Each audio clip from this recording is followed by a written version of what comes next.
Sounds mysterious. Are you heading off to a secret meeting or scaling a mountain in style? Either way, have a spare for time.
stumbled across a recording while I was cleaning him.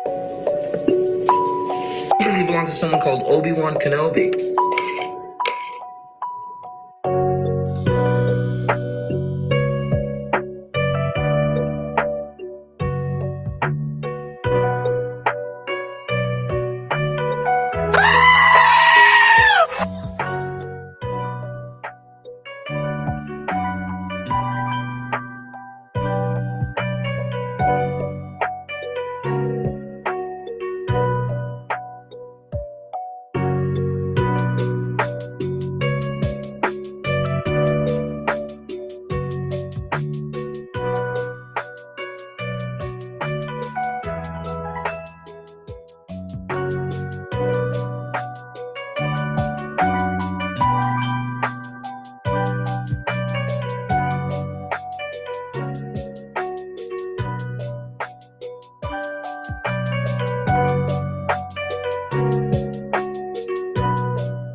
Sounds mysterious. Are we talking about secret agents or just cool usernames?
Hey guys, what's going on? Sorry it took me so long there. I was cleaning up prints and stuff.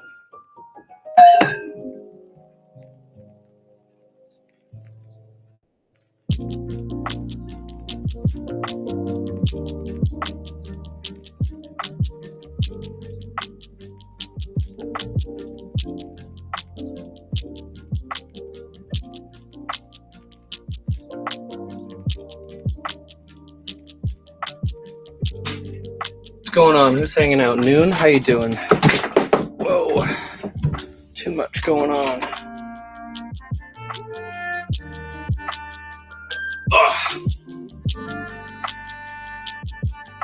Happy Monday. Early day today because I got a staff meeting at work to do a little later tonight when I would usually start.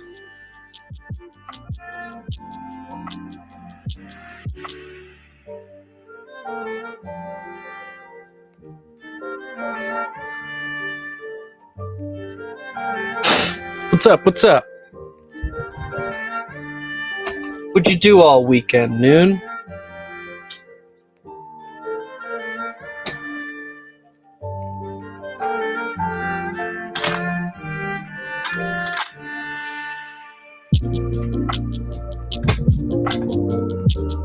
Old desk set up.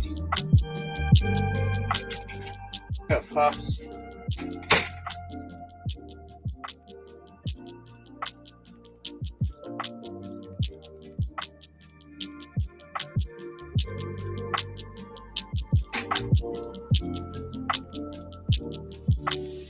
I'm a server at a local brewery.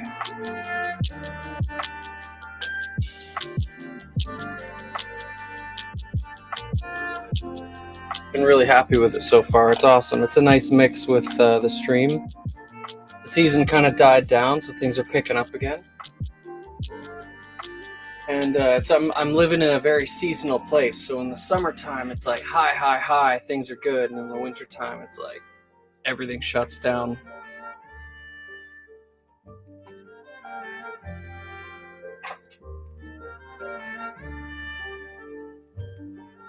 Yeah, I'm stoked. I'm stoked. It's gonna be good when the patio's open, and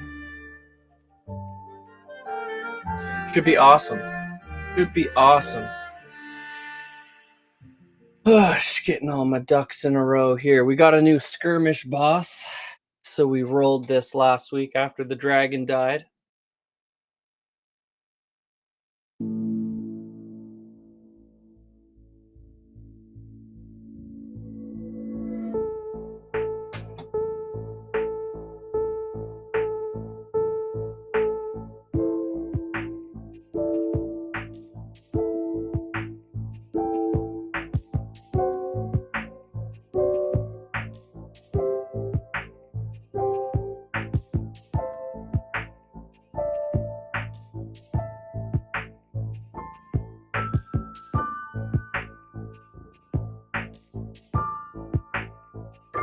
I got a bunch of prints off this weekend. So some of them were not good, some of them were good, but everything over here is a good print.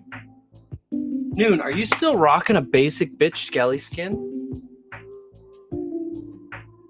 Exclamation mark battle royale. And you can win one. Tell me your favorite color.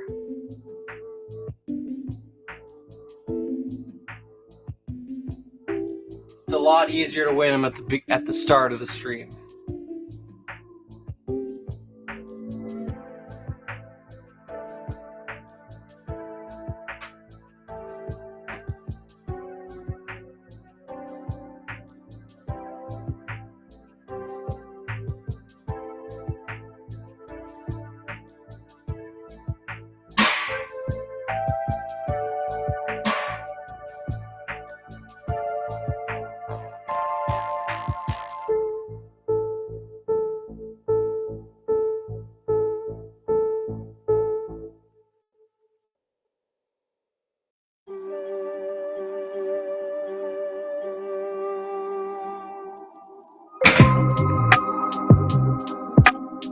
Me and me and me? Yes, you must give us all a good spanking.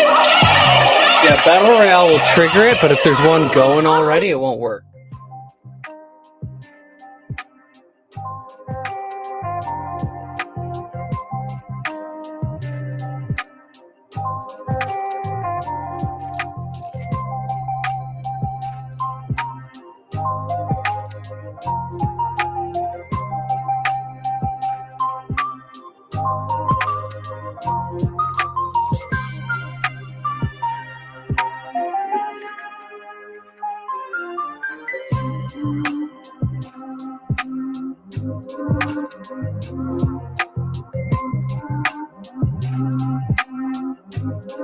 Here you go, give it another shot. The battle's over now.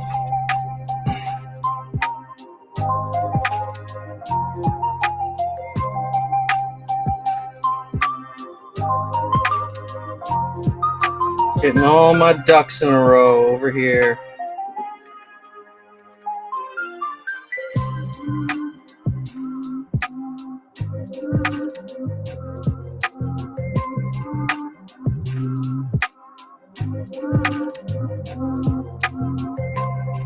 Noon, what do you do all day? You make stuff? How'd you find the channel originally? In D&D?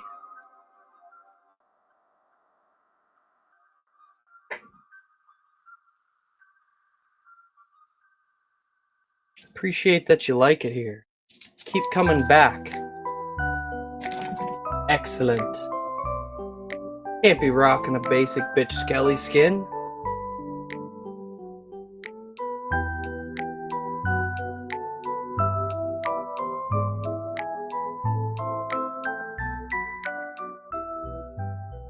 you go. Got a health pack. That makes a difference. And another one. All right, I think you got this one in the bag. Hey, there we go. There we go. See, it doesn't take too long. At the start of the stream, it's a little easier.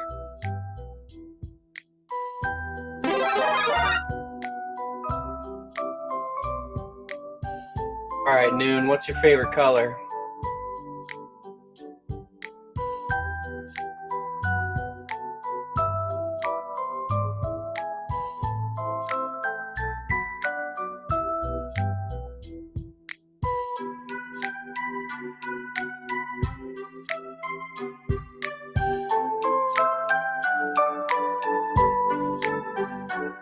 Blue and what? Dark blue, light blue, baby blue, indigo. What are we talking? Wiz, how you doing? I did my first plate of minis yesterday. First ever or first in a long time? That's awesome. I'm glad you're up and running again. Blue and green. All right.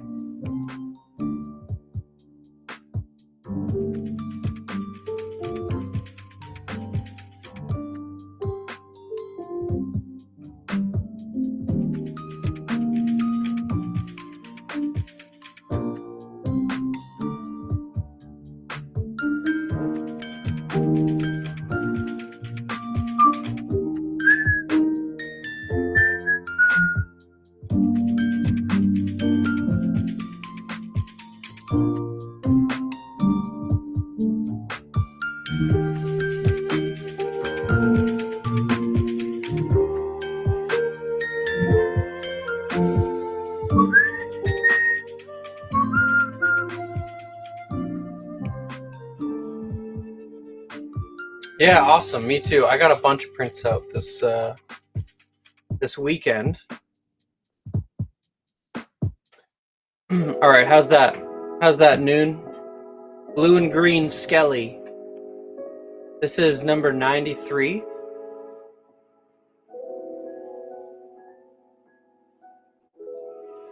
So you'll find the panels to equip underneath the stream.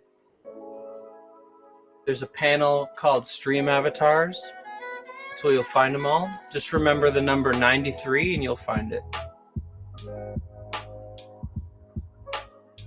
And if you accumulate 25,000 channel points, you'll get your own colored Skelly, just like G-Wiz here, based off of the little blue, green, and purple one walking down at the screen there.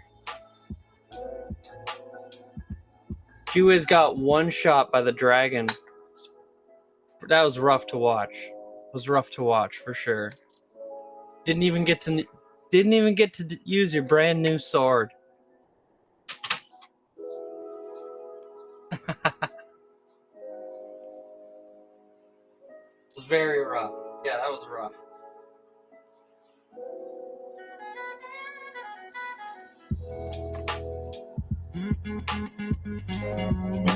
I'm working on World of Mars Skelly here.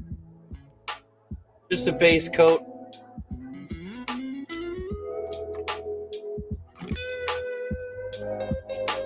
This one's just a little further along. I got onto the trim of the shield.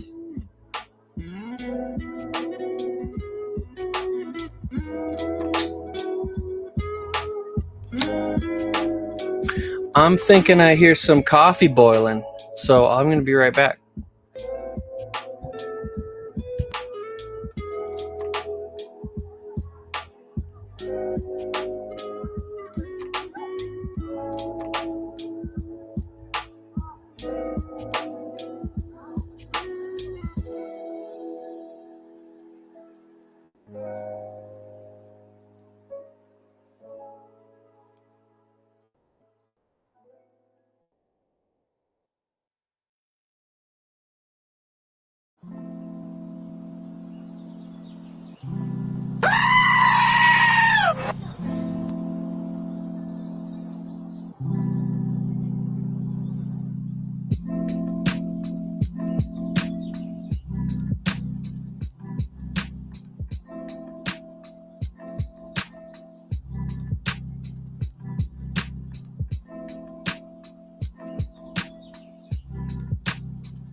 I'm fucking muted again.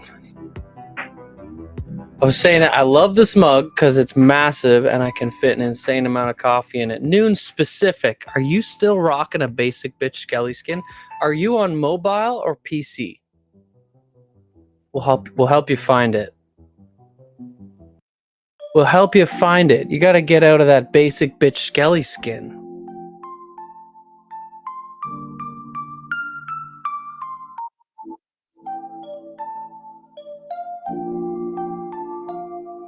This is what you're looking for right here. You're on mobile? Then it's gonna be a little button, a little purple button that shows an S and an A. Like this. And it might be in the stream, right? So you look over here, there might be a button on the channel. I'd be circling it right now with my mouse.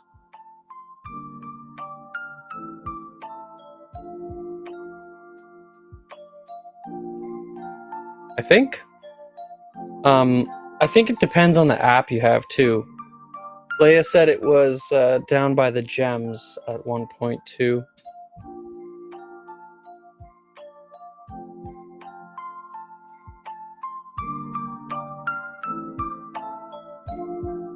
Ugh.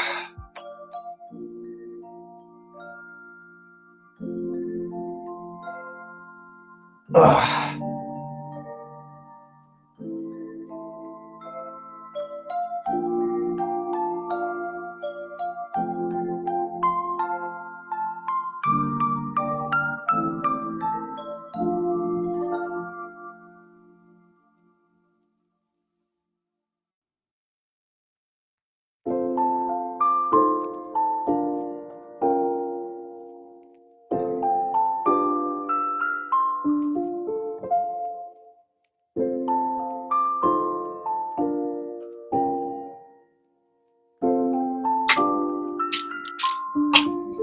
I've got that commission printed up for Kantar and for NERP. So those guys are going to be ready to paint. Love to dry off a minute here.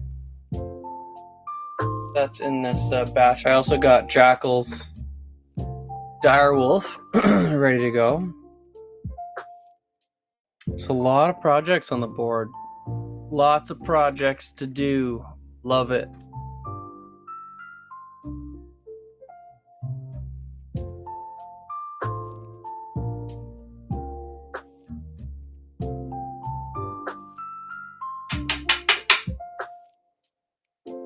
Should probably do a story. Tell people we're out here on the internet.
Cheers indeed, G-Wiz.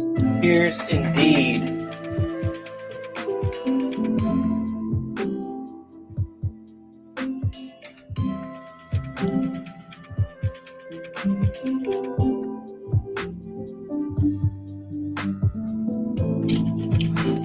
G-Wiz, what's the first mini you're going to be working on?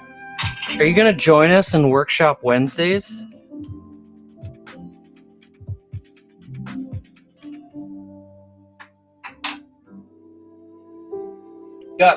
You got stage fright?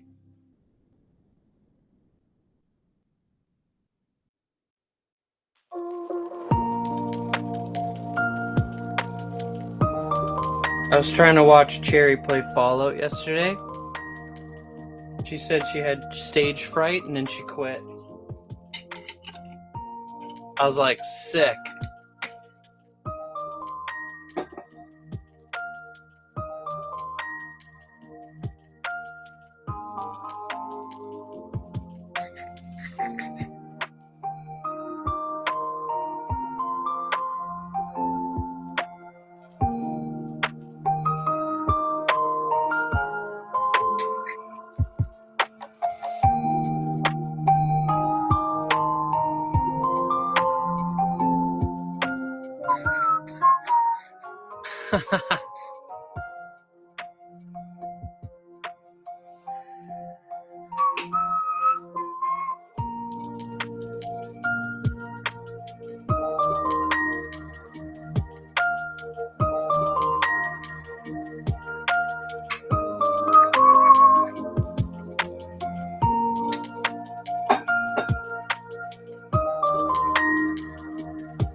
So I got a couple characters ready to go here. I got the commission for Kantar.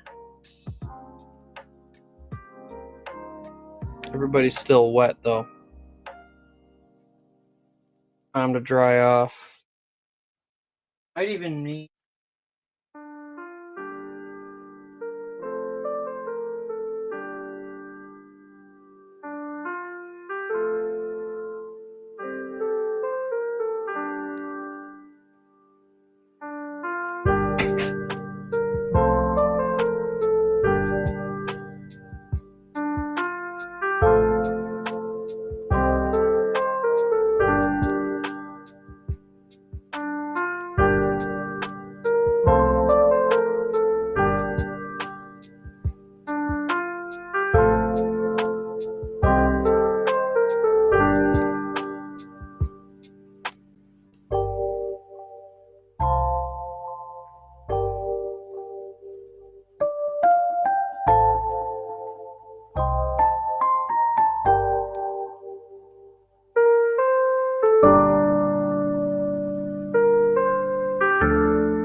I got a bunch of skellies up. Norse's skelly is ready to go. I got Blazing Tree Terrain skelly ready to go. I got Sissa's character. I got Nerp's character. I got Jackal's direwolf. And I got Leia's skelly. I think that's everything over here that I printed up this weekend. There's a lot over here.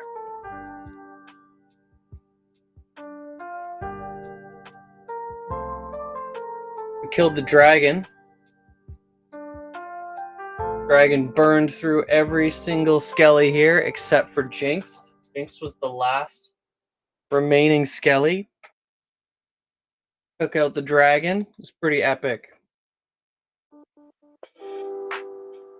But all these prints, they're just gonna have to sit there and dry for a bit. Some of them are gonna be slight misprints too. I haven't gotten a good look at them.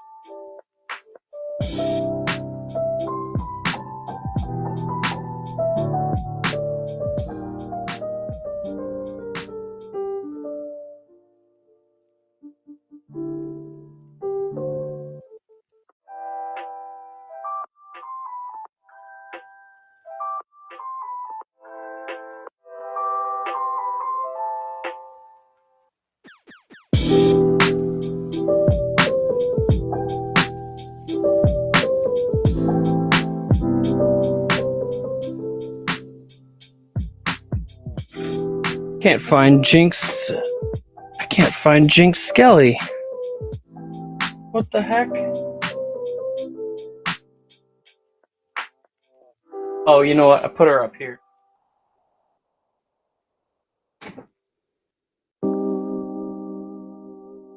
Jinx is the Dragon Slayer. Came down to the very last one. That was so clutch. Wasn't expecting that at all.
It's a damn good life full of toil and going on, strife Norse? we painter men undergo. I just rinsed And we off your won't boy. give a damn till the paint is dry, nor how hard we do blow. 'Cause we live in the woods selling D&D goods with our cats, dogs, snake, and bunny. And we don't give a damn when we drink dad's wine. We are Summit Forgery. Soaking Summit Forgery. Me boys, we're painting our minis. And we just don't stop using colors that pop. We are Summit Forgery.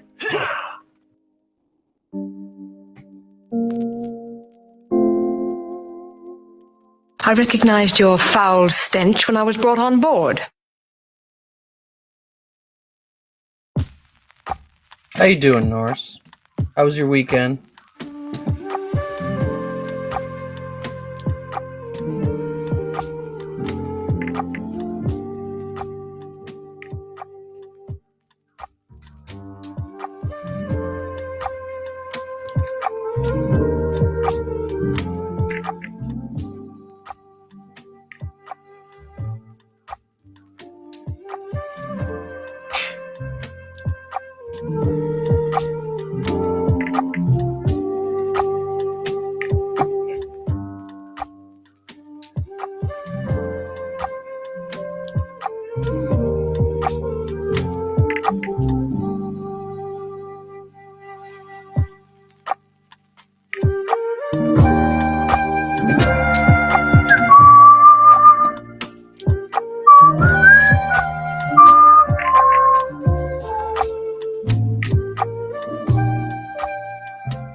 Turned out good. As far as I can tell, I still gotta break all the supports off and then cook them in the UV.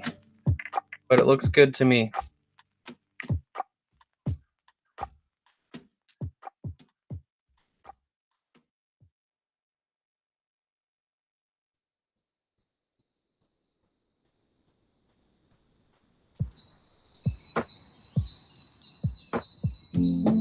Yeah, this one was much easier to print. The other one only got weird because of the rescale. Otherwise, you would have been like 3 times bigger than everybody else.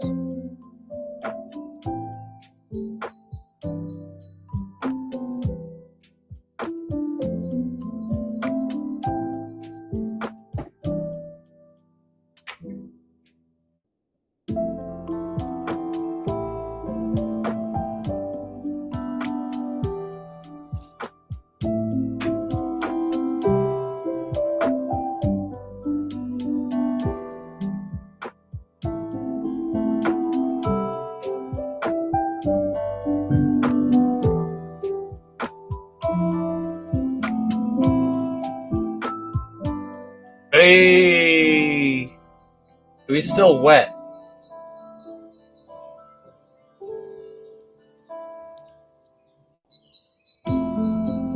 From the rinse?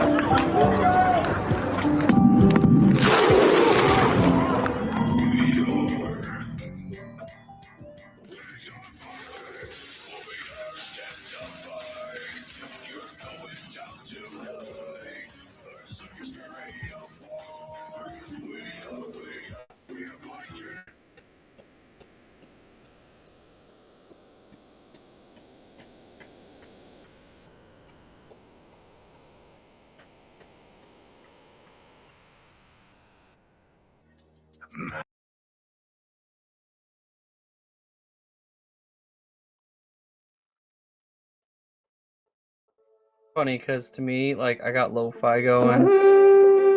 I can hear the birds chirping on the outside of the window. It's chill as fuck. And then that happens, and it's like, whoa! I haven't had enough coffee for this. Hold on.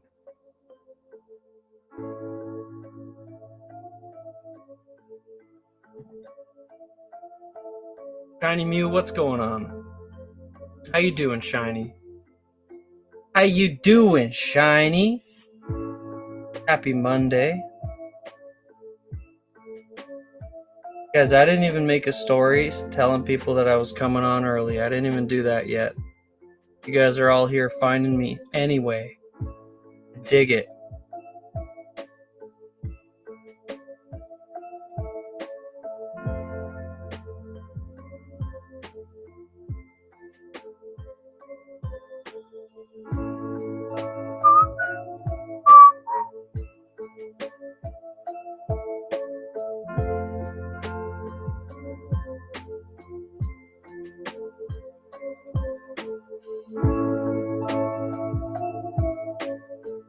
I did see the stuff in 3D printing. I'm glad that they're there because it means they're saved in a spot where I can go back to them when I have an opening. The Moko stuff with the PP party in my 2-year kind of filled up the books for a Hello bit. there. Shadow says me back to you.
What's going on, Crasher?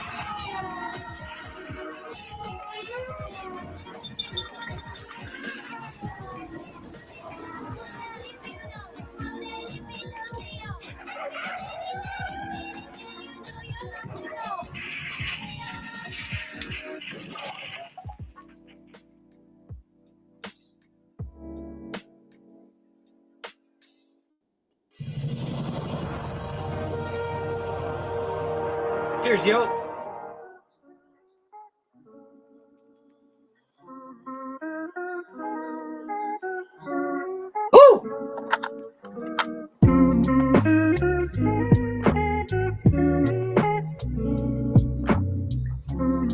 All right, buddy. Thanks for coming in. I got an early stream today. Got to close it out at 4 o'clock. So I won't be on later tonight, but I might be hanging out in Discord.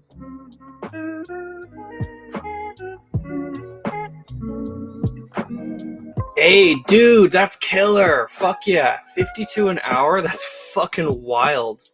Holy shit.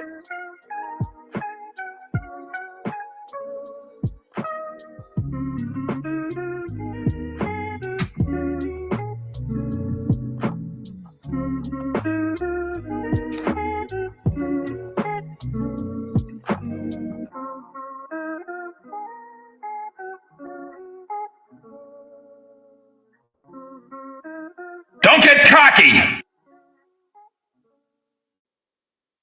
Cool.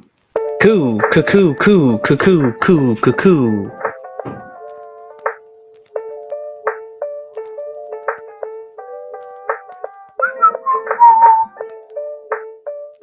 No word yet. No word.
You guys, I'm so excited that we've got all these skellies on the go.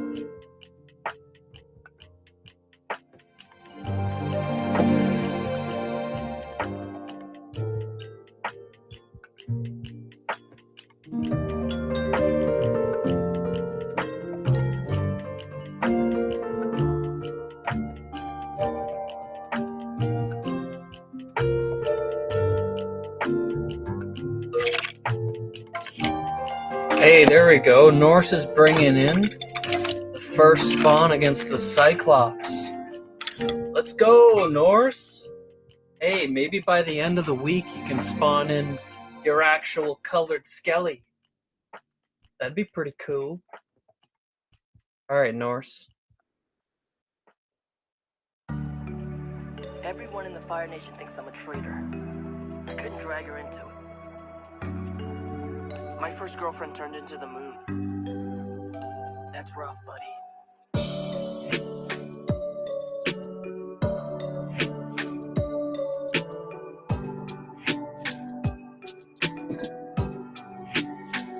Yeah, same skelly spawn redeem. Everybody gets multiple. So the way it's kind of working is that honestly, I'm not gonna remember at all who spawned what basic bitch skelly. It's just not gonna happen. I'm gonna know that you spawned in like 3 last week, right? So I'm not gonna remember that. Last week we had I think 17 basic bitch skellies. G-Wiz coming in with his boy. Right? But I'm gonna remember G-Wiz, right? So the way we ran it is basically that basic bitch skellies go first, and they're just going through. But by the time it gets into the colored skellies, then I know who's who. And then that one actually represents you, and it's like imagine your colored skelly coming in, and if G-Wiz spawns in his boy now, and then tomorrow brings in a couple, it's like he's coming in with a posse, right? Can't spawn in the same skelly multiple times.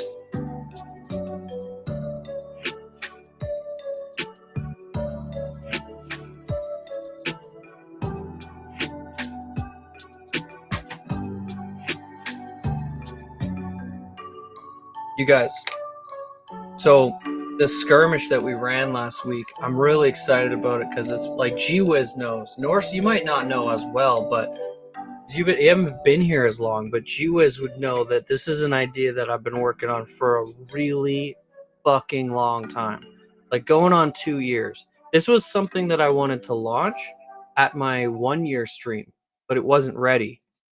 And I just didn't, it was like an idea that I had early on. And then a whole lap around the sun, I've kind of been working at it, picking at it here and there. And then last Friday, we were like, we're starting to run it. The first one I did that went really well was on the 2-year.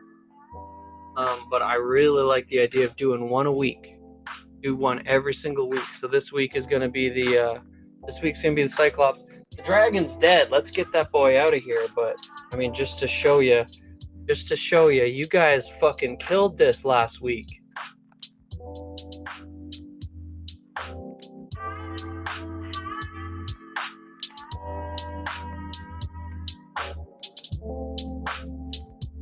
I think that these battles are going to help drive the sales for stuff too.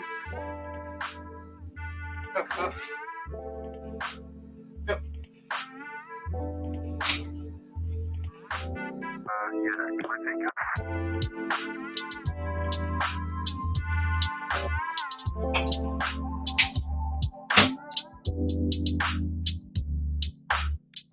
I want to make a story with Jinx in the Jinx Skelly that's taken down the dragon, and that's kind of gonna be like a, maybe I'll do a highlight. You know how Instagram you can do reels, or you can do stories and you can highlight stories. I could do boss slayers. Shiny Mew's coming in with a Skelly. Shiny Mew. If you weren't burning all your points on Wizard's Chess, you could be saving up for your own colored Skelly. So you tell you what, Shiny Mew. If you just want it, if you get one free Wizard's Chess game every day, all right? Because you earned it. Nobody else gets that. You've earned it. At least until you get a colored Skelly. So that way we can help you save up for a colored Skelly, and you don't gotta spend all your points on Wizard's Chess. How's that sound? Shiny Mew's getting up in this bitch. We gotta pick a new map.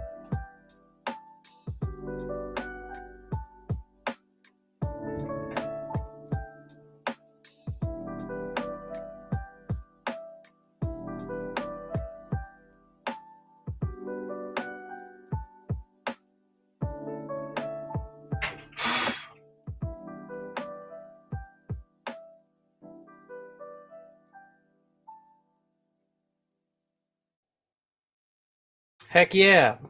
Shiny, so if you ever want to play a game of Wizard's Chess, just ask in the chat, and if I see it, I'll be like, heck yeah. Unless I'm in the middle of a game or I just played a game, because I gotta wait like half an hour to charge it after I play a game. So, all right. Let's pick a new map. Let's pick a new map, because we gotta get a new map in for the Cyclops, and I think I know where I want to go.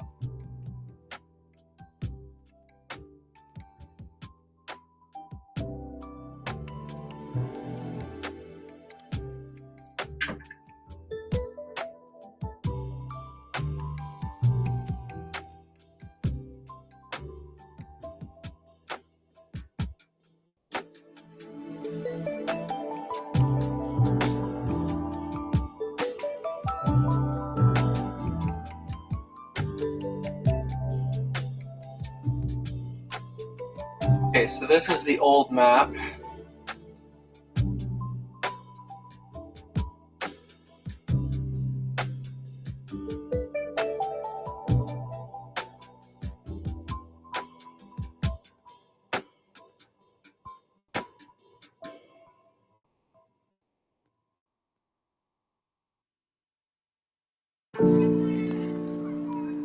That's the old one. Let's pick something new here. You guys are all kind of like right there. This week, also next week, I'm thinking I want to kind of have a little bit more of a dynamic game mode. Not so much lining up one by one, getting attacks. I think that I'm going to kind of go in waves and have them running around the map.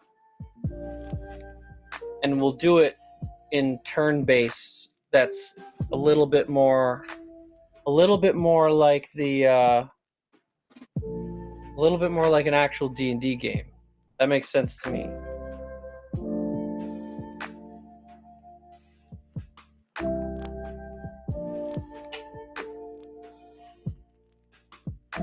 So we can hide if we must. Yeah. Yep. You guys in chat can just kind of tell me what you want your skellies to do, and I'll just move them around. But I'll assume that you're going to kill the monster if you don't tell me anything other than that.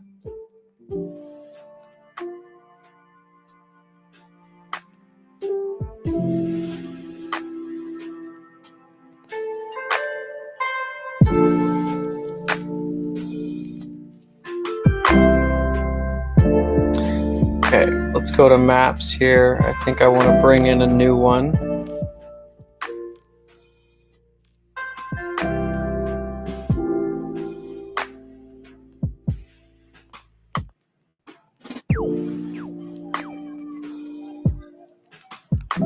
All right, are we going with Tropical Desert Island? That's pretty good. That matches the, that certainly would match. Let's see what this one looks like.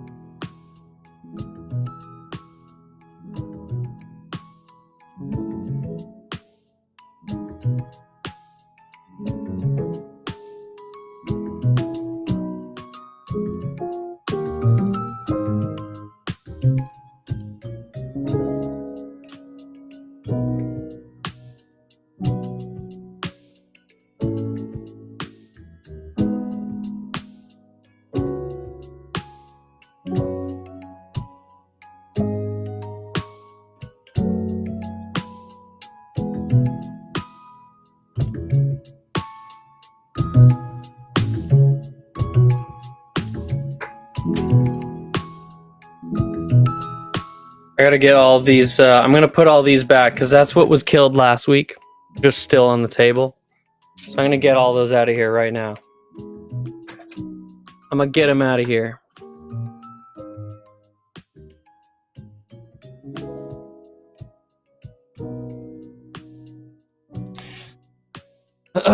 When you get done doing that, check Discord. All right. Oh, my phone is somewhere not here. That's why I didn't do my Instagram story either. Shiny, I'll get to it. 1 second. I'm going to put these models away first. And then I'll go get my phone and check out Discord. And maybe we'll play a game of Wizard's Chess. If you're down.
Jinx is still alive from the last fight, so I'm going to keep her in there.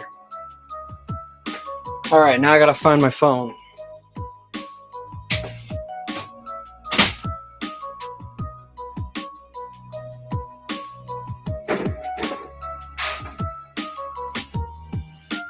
Turning it on for the first time in the day. I'm so bad. I'm so bad. All right, let's position this guy a little better, right? Top of the hill. You guys are at the beach. Gonna make a little bit more sense logistically.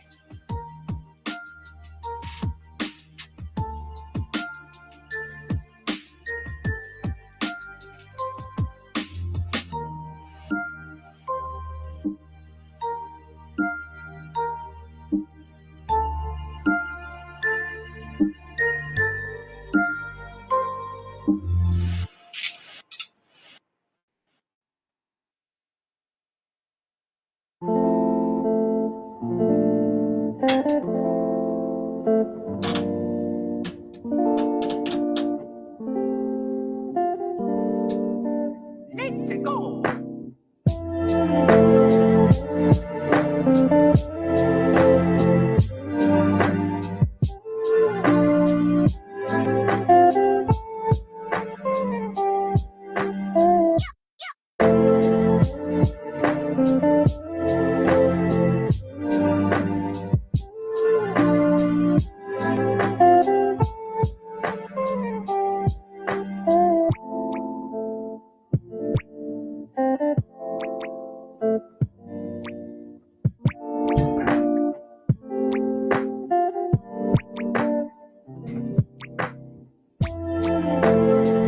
Okay, checking Discord.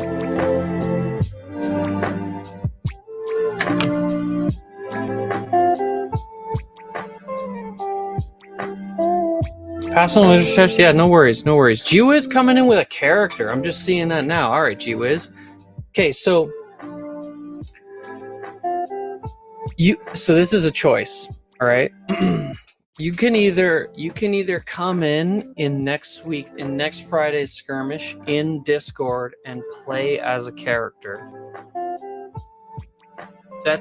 Or you can just pick random again, and I'll just pick one. And it can also be an NPC. It doesn't have to be random. So you can pick the model, and I will run it. And then at the same time, you can choose to be in Discord on Friday and run that character. Yeah, if you do want to be in Discord and actually play the character, we'll give you a turn. It'll be like, I want to run it a little bit closer to an actual D&D game. And so the character spawns are going to be opportunities for people to kind of get in on the game. And then I'll also invite you into the Owlbear game to move around a digital token to tell me exactly where you want to go. Aside from that, it'll be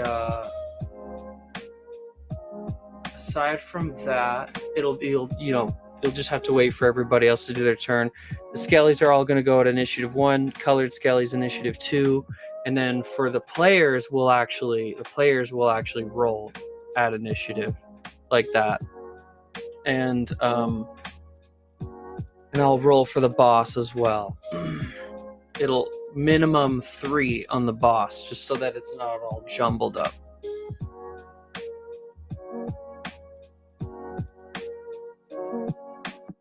Yeah, all right, sure, G-Wiz. Let's pick a character then.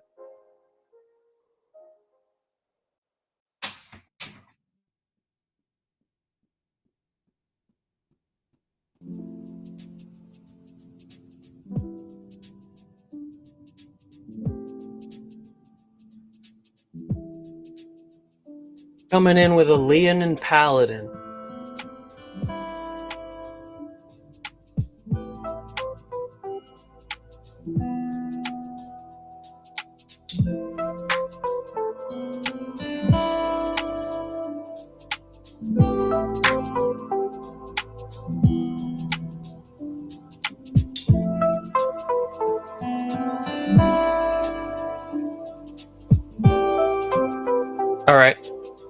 Tell me if you're out of ads.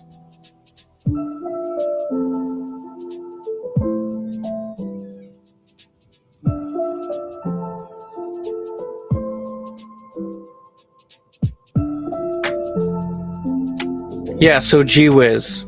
I'm also thinking if you come in, let me try something here.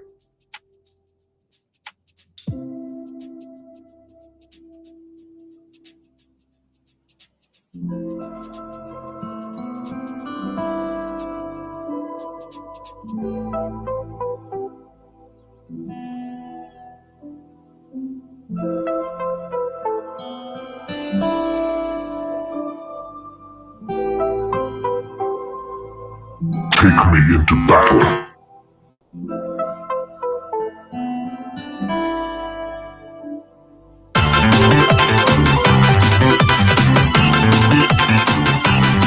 Yeah, so basically I've limited it. I've limited it to 1 character spawn per day. So we're starting off, so Monday's character spawn is going to be this Leonin Paladin by G-Wiz, right? So let's say G-Wiz spawns something else tomorrow. Then there's 1 character spawn per stream. And so that'll limit the number of characters that you can have in the Friday skirmish. So that'll be nice because then we can have like a party playing as those characters, as well as chat coming in, spawning a whole wave of skellies and a boss. Now the characters aren't necessarily going to be on the same team as the boss or the skellies. I kind of want it to be party versus boss versus skellies. So the skellies are not on a team with the characters.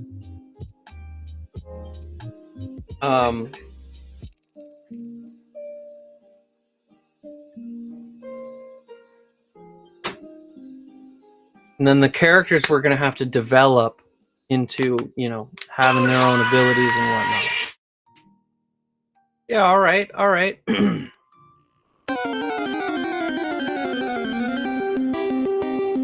ain't scared of you, Shiny.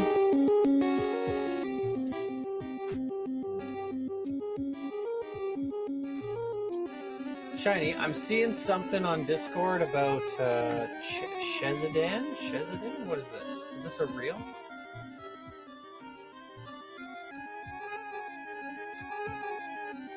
It's like, oh, it's a TikTok. I don't have TikTok.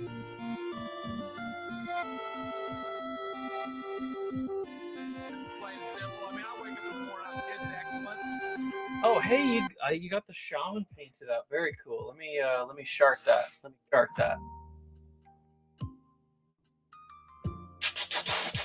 I thought when you said check Discord, I thought you were sending me a message. Could have just said I sharded on y'all. Finished up the shaman.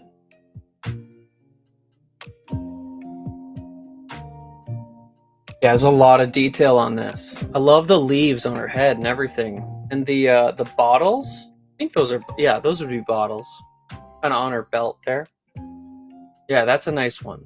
That's a nice one for sure. Shiny, I gotta show you how to take pictures of models though. I gotta show you how there's an actual process to it. Actually, I could show you. I could show you right now. Why don't I just show you how to take pictures of a model? Because it's so easy. It's ridiculous. I'll show you in 2 seconds.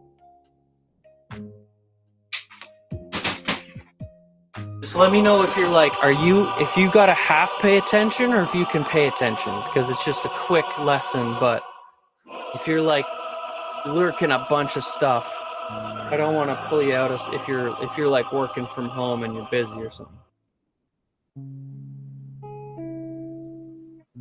So easy to take good pictures of models. I'll just go over it here. All right, you guys, you go to your phone, you go to your camera. When you open up your camera and this is Samsung, right? So I don't know if you have an iPhone, but all cameras have exposure settings. So for me, I just tap the screen, I can lower my exposure, and that's determining how much light I'm taking in. So if I raise up my exposure, it goes super bright and white like this. And this is not brightness, okay? This is something different than brightness. But if I lower it all the way down, it gets darker. It's not taking a lot of light in, okay?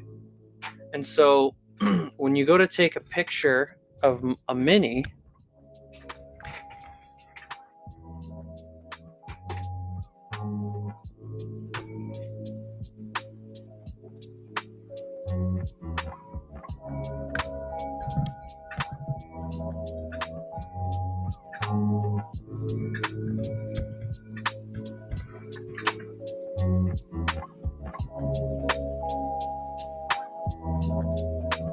all right, when you go to take a picture of a mini, you don't need a light box like this, but this is very cheap.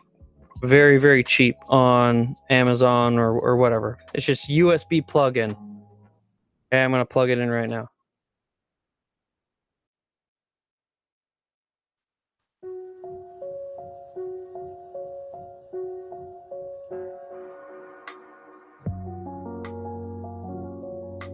Okay, so what I've done is I've taken a sheet of paper. You don't have to use colored paper. You can use any blank sheet of paper of black or any color that you want, right? Let's just get one mini on here, just so that it makes sense with the little tutorial that we got.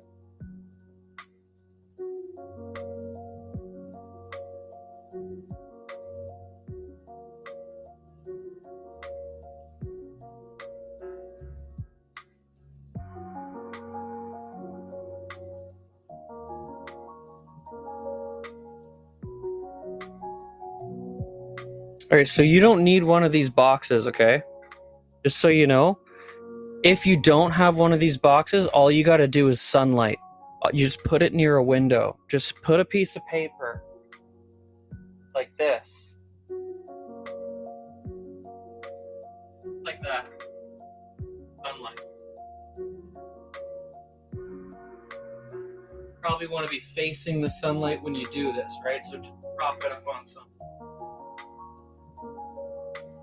Once you have the paper in a really cheap light box or by the window on in the daytime,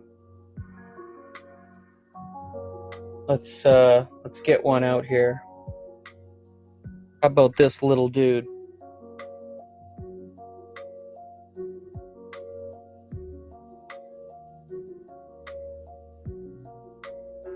So all you're gonna do is go in here and take and zoom. You want to zoom in a little bit so you don't get any of that other background. You want to get a nice frame in, right? And then in order to get a good picture, you want to lower the exposure down. Very real danger. Danger. And so I walk on the wild side. I laugh in the face get of him, danger. Norse. Get him. Hey, Noon, I'm glad you found your colored skelly skin. So what you want to do when you got your mini in place on the paper, this could be white paper, this could be black paper, this could even be like a material if you have like wool or something like that. What you're going to want to do is you're going to want to go to your camera and aim at the target, right? And then this is the exposure bar. So you lower the exposure down until the miniature comes into focus really, really nicely. You'll notice that lowering the exposure of your camera kind of changes what the camera is able to focus on, and you'll notice a point on the exposure bar where the mini looks really, really good, and then it kind of goes away and it goes bad, and then if you go too far up, it kind of goes. But the default setting is usually too high exposure, so the images look blurry. If you go to my Instagram, you'll actually see exactly when I learned this. Let me show you, because I'll show you some old posts and I'll show you the difference.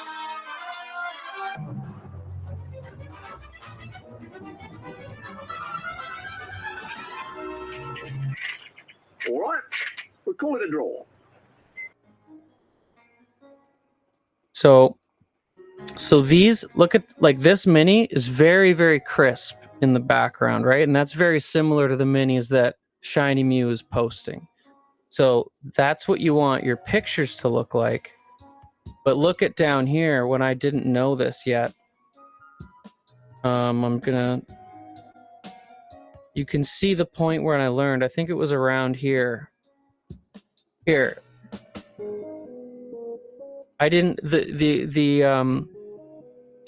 with this character, this picture's way too bright. And it doesn't look good on her at all. So let's just redo this post right now. I'll just take a picture of that exact same model with the new one, and then I'll post it in Discord, and I'll post it on Instagram later.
DJ, how you doing, buddy?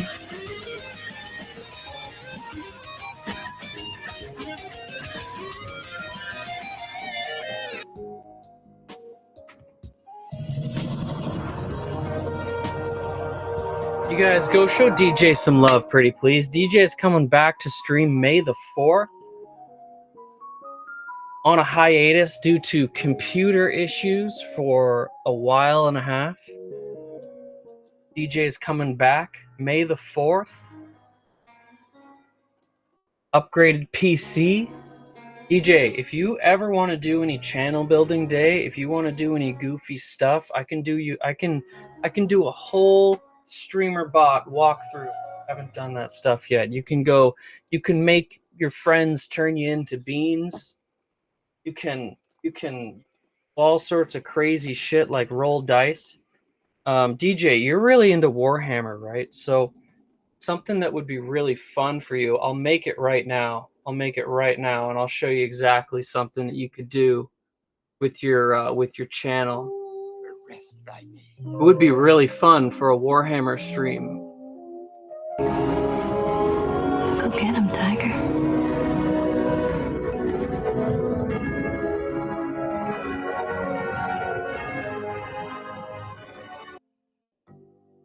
Let me finish taking my pictures because I was doing something over here. Basically, like right now, you see how here I got my 1 die, I got my 2 die. I also have D6s, and you can pick your color for this, so you can make this like a bright green die with a pink ore on it if you want. And I can do 2 D6. But the even crazier shit that you can do with this program is, if I wanted to, I could change that 2d6 to 50d6 if I want.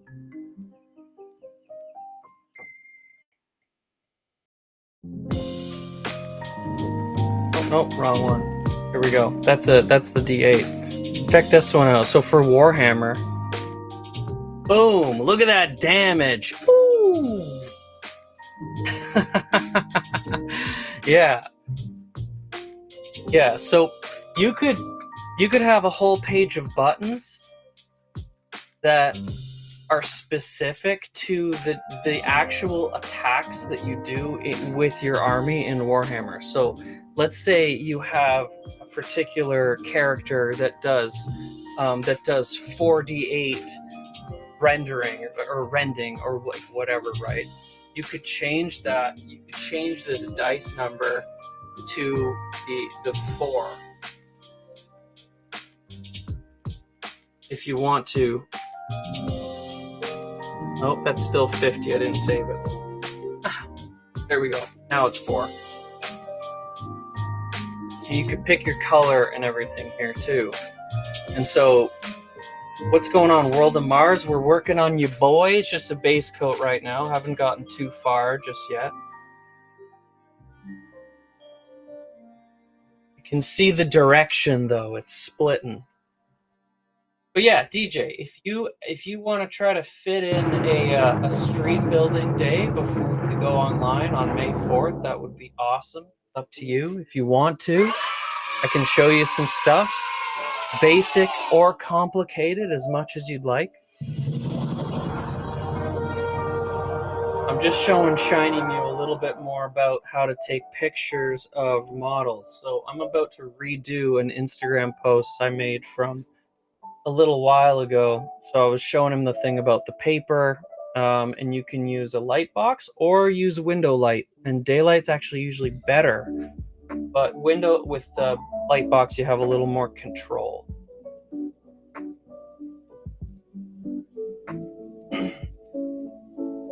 We spawned in a new boss, so all these guys have to go away. You guys are not spawned in. You guys are still being worked on. So I should probably put these.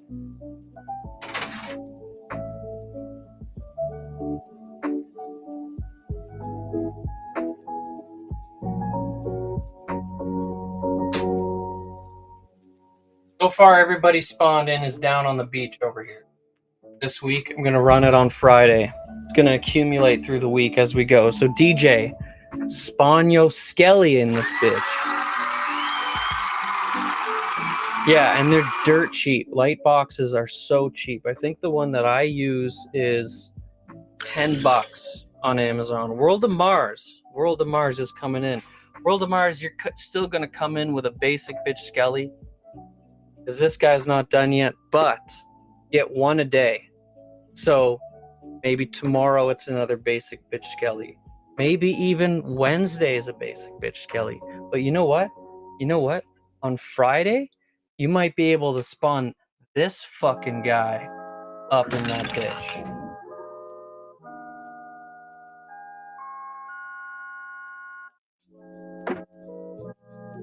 World of Mars and DJ jumping into the fray.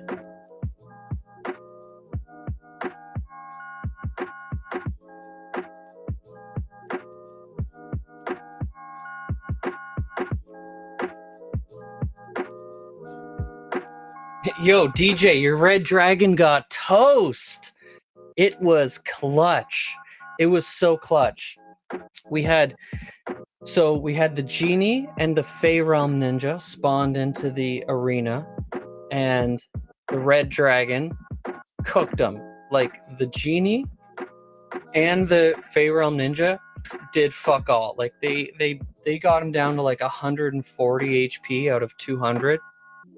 And then so they died. They didn't pull their own weight, and so it was looking pretty gloomy for the Skellies. And the red dragon was just maxing those damage dice like all night long. And then what's going on, Mad Teabagger? Life-size orc skull. I think I saw the file that you're working on. That's awesome. It's similar to this guy, right? Similar to this guy. You bought the huge teeth and he's got a helmet on. So DJ, the dragon killed all 17 basic bitch Skellies, and then there were 4 colored Skellies in the arena, and Jinx was the last Skelly alive and finally killed it. It was so clutch. I was not expecting that at all. I wasn't expecting that at all.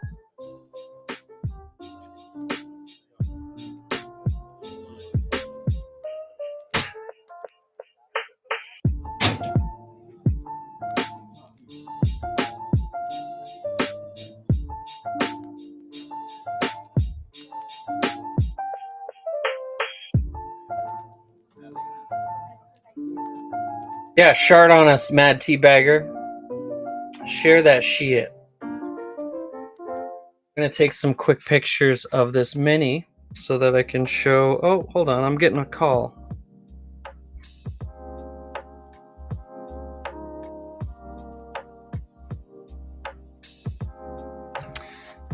Yeah, it's just a bunch of fake shit every time. This is why my phone is on silent, and it has been for like 2 years, and nobody can get a hold of me. But I don't get this shit. This is a call from security of... Fuck off. They even got local numbers now, you know? It's like you can't even... I'd say 4 years ago, you could look at your phone and go, oh, it's a local number. It's probably someone that knows me. But now it's not. Now it's like a local number and it's still spam garbage. Nonsense. All right, now I'm taking pictures. I'm taking pictures of some models. That's what.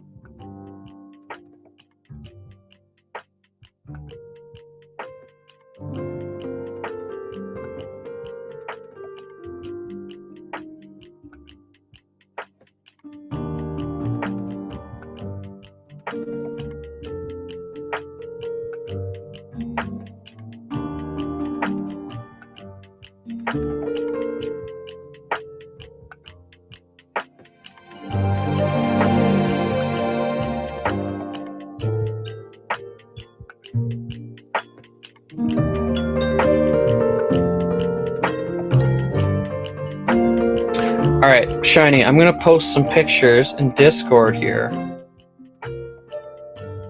and one of them is gonna be with default exposure, and the other 3 are gonna be when I lowered the exposure, and you can see how much of a difference it makes.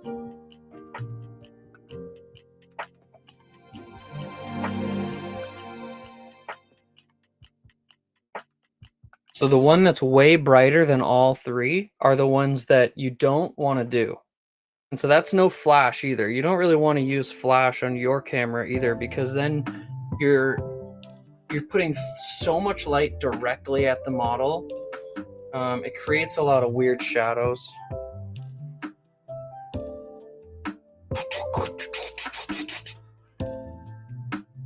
Let's drop them into I guess just projects.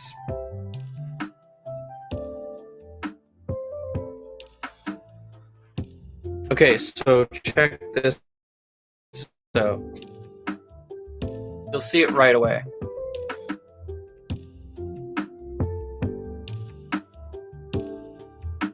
Projects, here we go. So see the one that's immediately brighter than all the other ones? Look at this. So it's not focusing on them well, right?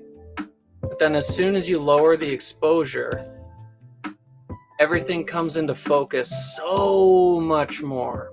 Just slightly lower that exposure so that it kind of wants to pick up those recesses of your models, and you'll notice things come into focus. You'll go, oh shit, everything pops.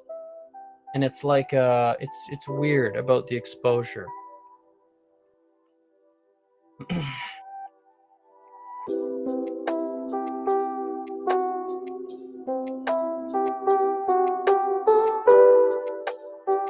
World of Mars, we gotta give you some magic glow here. So I'm thinking we're going with bright yellow. Yeah, I got you. I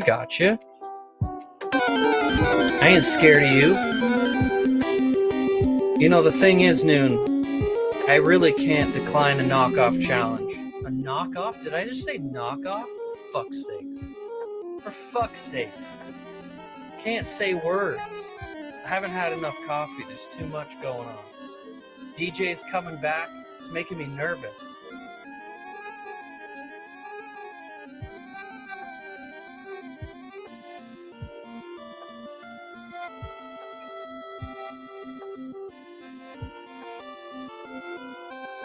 What's in Discord?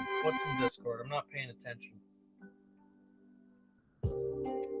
Reprinting. Whoa, that's not the one I was thinking of. Oh shit, that's sick. I love that so much. Holy crap. This is so much better than the one that I saw that I thought you were talking about. The other one's derpy. This is cool. I love that tooth ring. Dude. Oh, that is awesome. Is that resin too? Did you do this in resin, you crazy son of a bitch? Holy fuck, that's resin, isn't it? That's not FDM. I don't see a single line. Mine's FDM. Now I'm jealous. Oh my god. This is so cool. So, you got like a sword in his head and everything. Wow, that's very, very cool. Very, very cool. What are you gonna do to it? What's the plan? You gonna bedazzle it? Probably, right? Just stick a bunch of shiny shit all over it, right? Glitter, stickers, gems.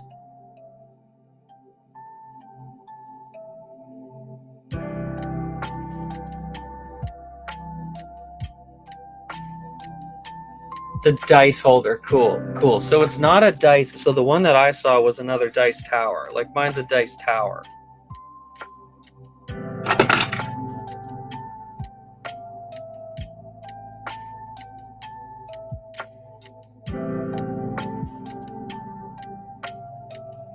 Heck yeah, you are.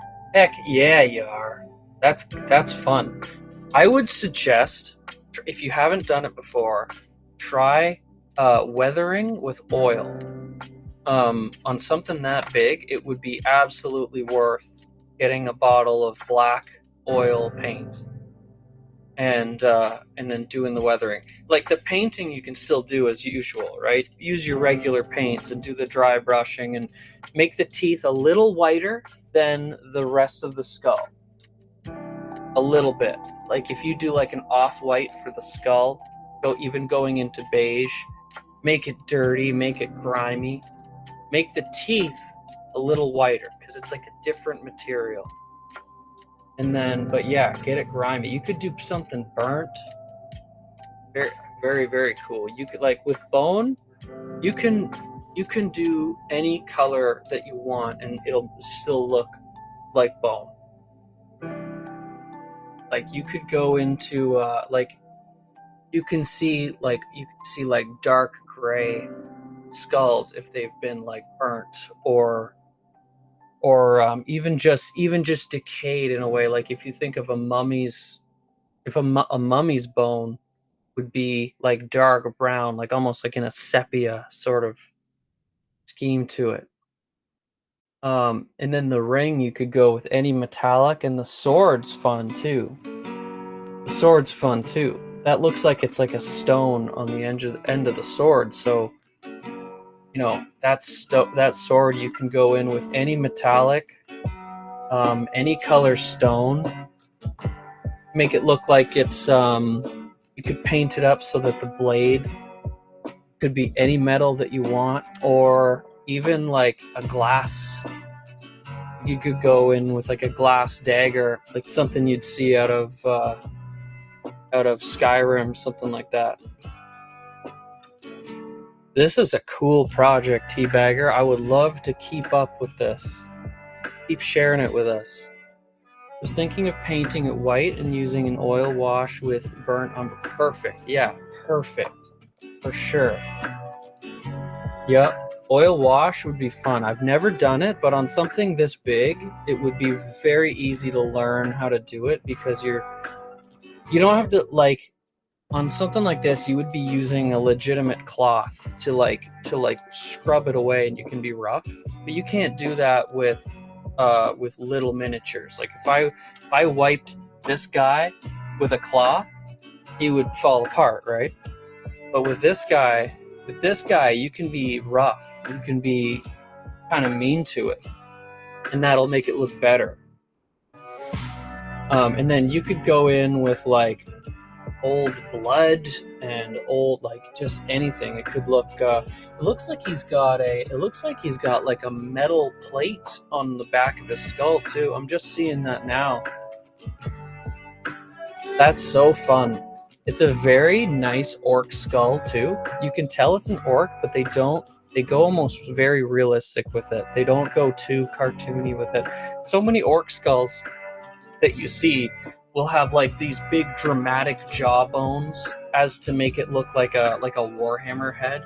Like the Warhammer skulls, Warhammer orc skulls I don't really like. I think they're too charactery, whereas this looks like this, you tell it's an orc, but still it's like this is what an actual orc skull would look like.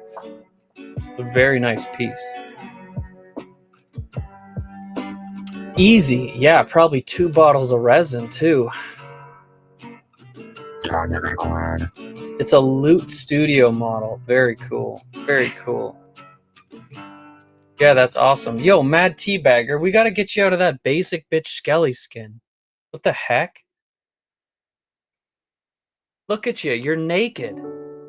Exclamation mark battle royale. You gotta win one of these battles. You can trigger it as often as you like. You guys, if Mad Teabagger doesn't type battle royale 100 times, it's up to you to type battle royale until he wins one to get Mad Teabagger out of that basic bitch Skelly skin.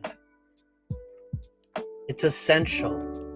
It's really essential to the channel. I don't know if we'll make it if we don't get Mad Teabagger out of that basic bitch Skelly skin. It's just embarrassing.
Wrote a full hierarchy for the order I'm painting. The order. Oh, the lore. Yeah, Norse, that's really fun, actually. Hey, if you love that stuff, I'll let you... Get him. I forgot I had that sound. The challenge sounds are really fun. The challenge sounds and the dual sounds is the biggest folder of random shit that I have. And the hello. Hello is a crazy folder full of absolutely goofy nonsense. So you guys gotta redeem hello more often. Everybody gets one. I think everyone gets one, unless it's used once. So I just screwed that one up.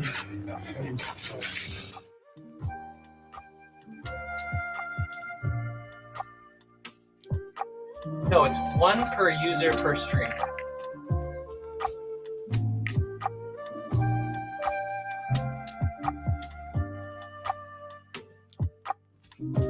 There's all sorts of nonsense in the hello folder.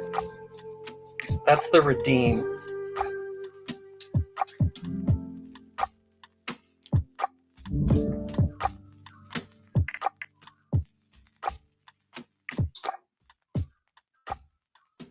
Oh, you know what? I'm just seeing that now that it looks like battle royales actually cancel out duels, which is fine with me. The priority is to get everybody out of them basic bitch Skelly skins.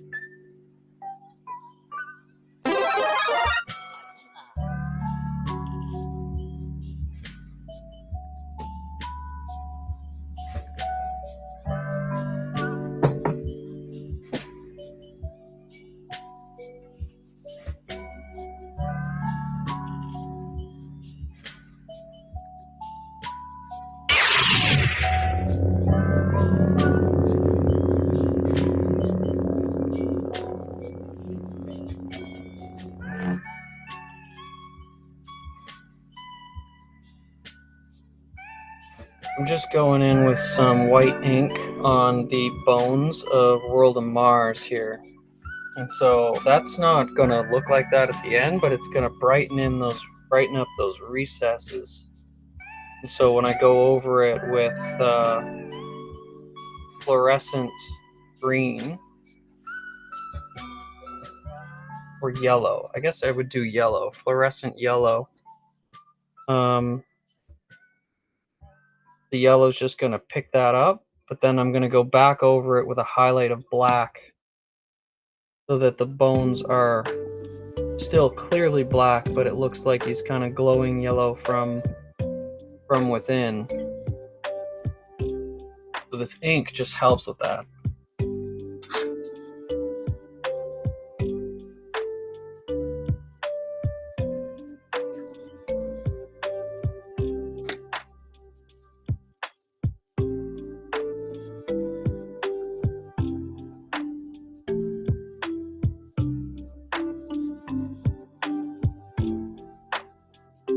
Plain and simple. I mean, I wake up in the morning, I piss excellent.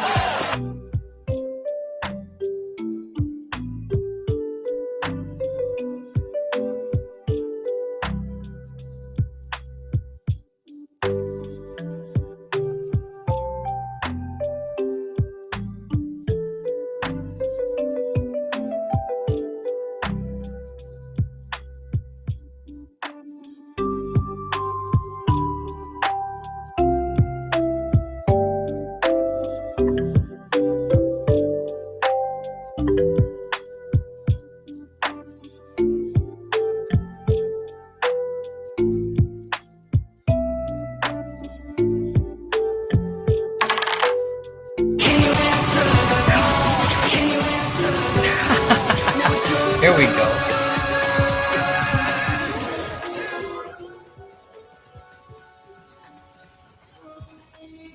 Alright, did Mad Teabagger win one? Let's go.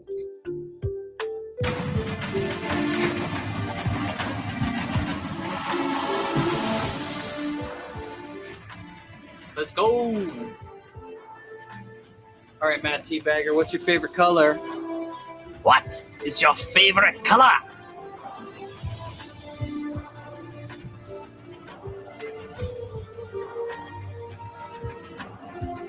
Green and what? Green and what? Also, what kind of green? We going minty fresh?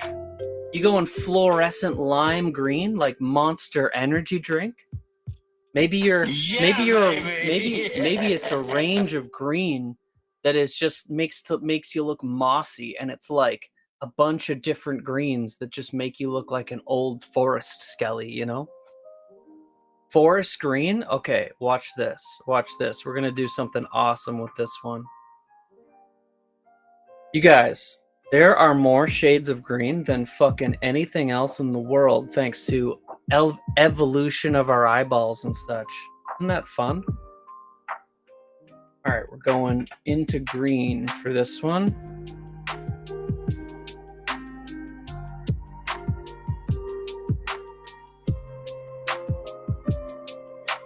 I gotta find one that's not picked already. You guys can help me. You guys can help me find these by telling me numbers that aren't selected already, because I put in 100 and I know I need to add more now. There's only a few all white ones, and it's getting harder and harder to find where there's one that, okay, here's one, 86. 86 is not taken yet, so this is what we're doing. Going into forest green.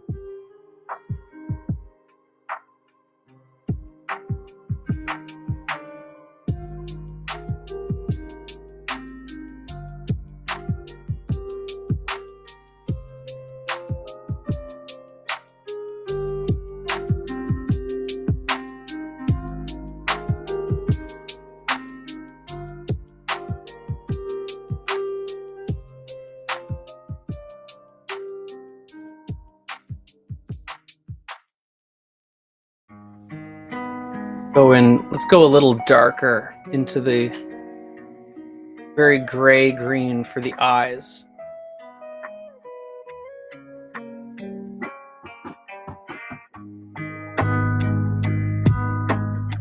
Maybe a little too gray on this one. All right, how's that? How's that?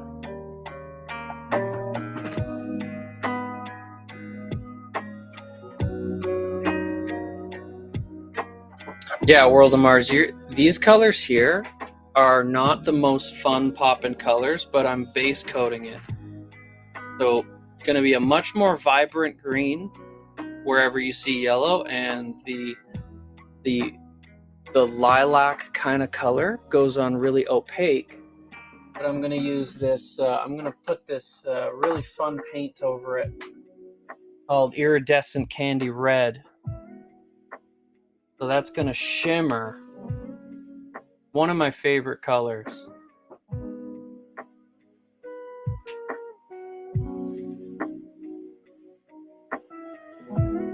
That's what I used on the armor of the Griffin.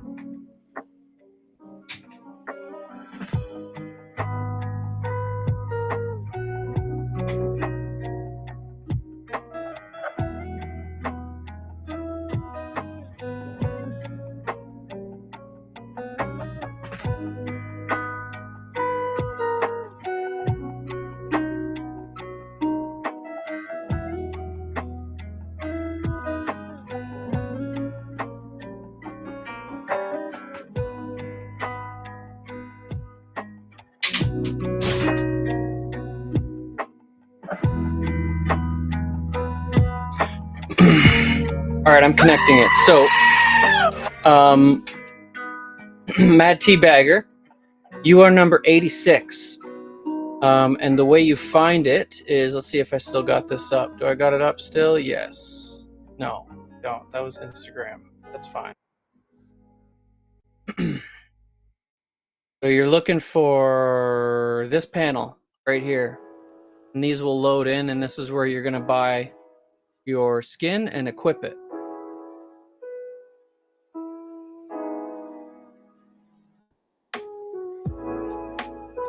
Number 86.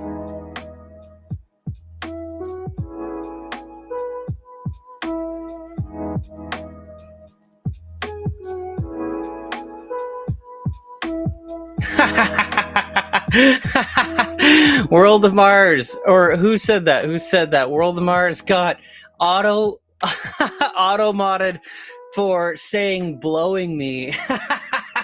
Oofs in chat. Got him. World of Mars, you sick son of a bitch. You are just so inappropriate. Mad Teabagger, it might take a minute to update. Usually it does. Give it a minute. You're still number 86. So if you equip that one anyway, it'll just change on you. There you go. It just changed. You good. We Gucci. Look at that. Look at that. All right, Teabagger. If you want to redeem Skelly Spawn with your channel points, you'll bring in your very own basic bitch Skelly into the fray. And so this week, we're going to be fighting the Cyclops. So this is just going to accumulate all week. And if you get yourself up to 25,000 channel points, we'll get you a model based off of the little avatar walking at the bottom of the screen there. So we'll do a mossy forest Skelly to represent your boy. But you gotta earn it.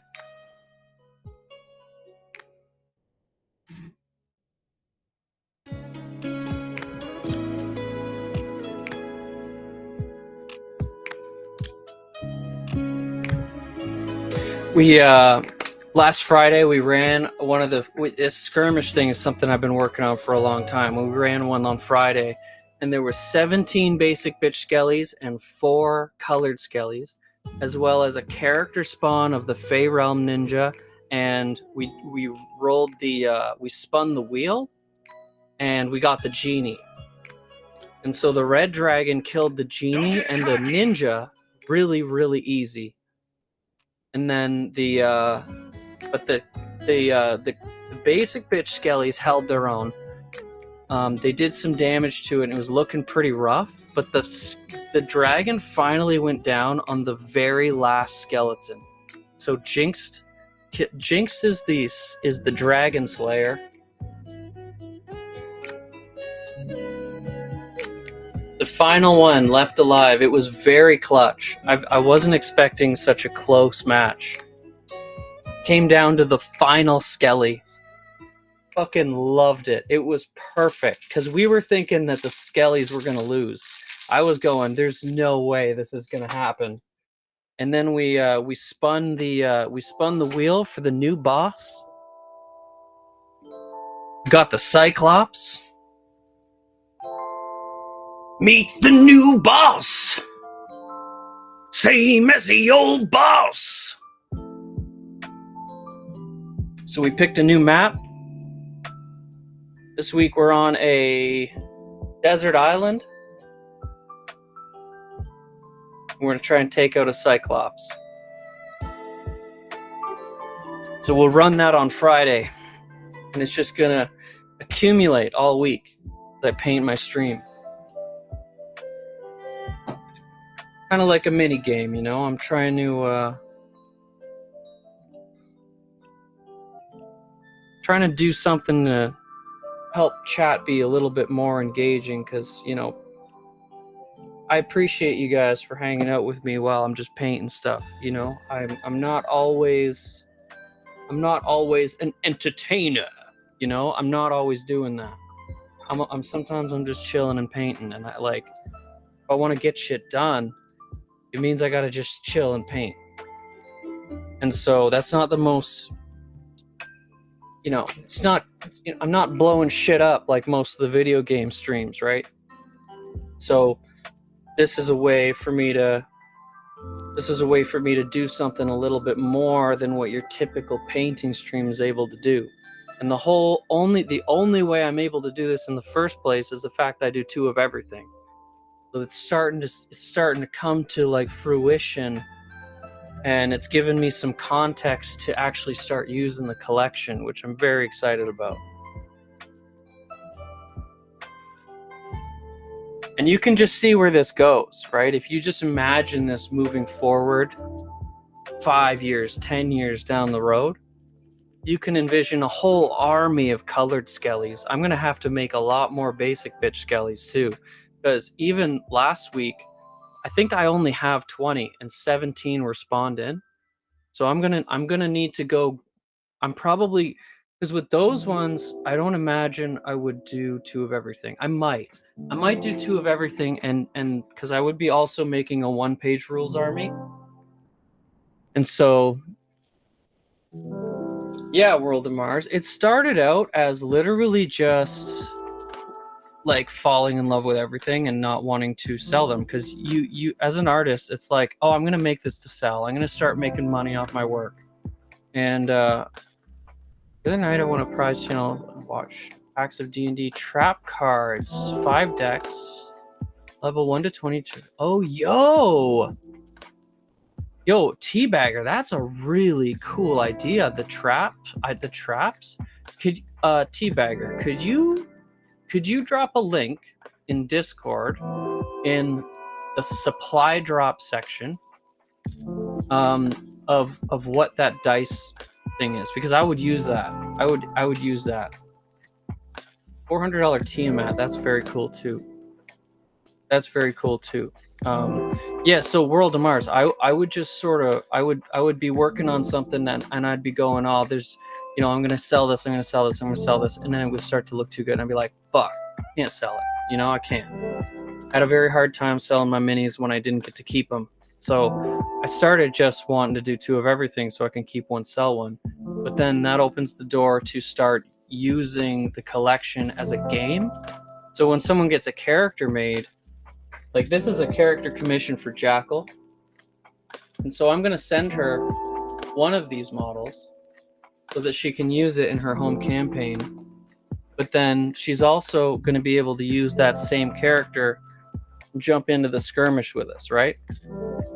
And so it's kind of like if you could extract your D&D character out of your D&D campaign, and this is there's no story, there's no canon to, and I'm not stepping on the toes of any DMs out there in the world, but the backstory to Jackal's character We'll call it a draw. would essentially be her campaign that she's doing, you know, down in Pennsylvania where Jackal's at, right? But then on the skirmish, she if you imagine being able to take your D&D character out of your campaign and then join in on like a team deathmatch sort of if your character dies, it's no longer this like heartbreaking, oh no, my character's dead. You know, your character could be torn to shreds by a squad of raptors. And it's like this funny thing that happens, and then, oh, better luck next week, you know? And so yeah, that's how it's gonna work. It's still early. It's still really early in what I'm up to, but it's fun that I get to keep it all, right? Because now I get to start using it. You can't really do that with a painting. You mentioned you work in ceramics. Like with the miniature painting, a little bit of a different, like it's an art form that you can use, right? Like you're not going to take your ceramics down and play a game with them. That would be ridiculous. You could sip your coffee out of it, so it's like you can use them, but not in a way where like you can make a game out of it, I don't think. Unless you're playing drinking games out of your mugs, which is, hey, that's fun too. Awesome. Thank you, Teabagger. I'm going to check those out. Actually, I'll bring them up now. Take a look at what Teabagger won. Fucking wicked project, Teabagger. I want you to share this so much. This is so cool. I love how huge that is. Oh, you got tons of them. Oh, damn. You got tons of them then. Okay. Level 1 to 4. I love that. Dude, so you... Oh, this is awesome. This is awesome. So 1 to 4, I can't really see that, but I assume that's 5 to 8, and then 9 to 12, 13 to 16, 17 to 20, and you got some dice too. Very cool. That is awesome. I would use those. I would absolutely use those.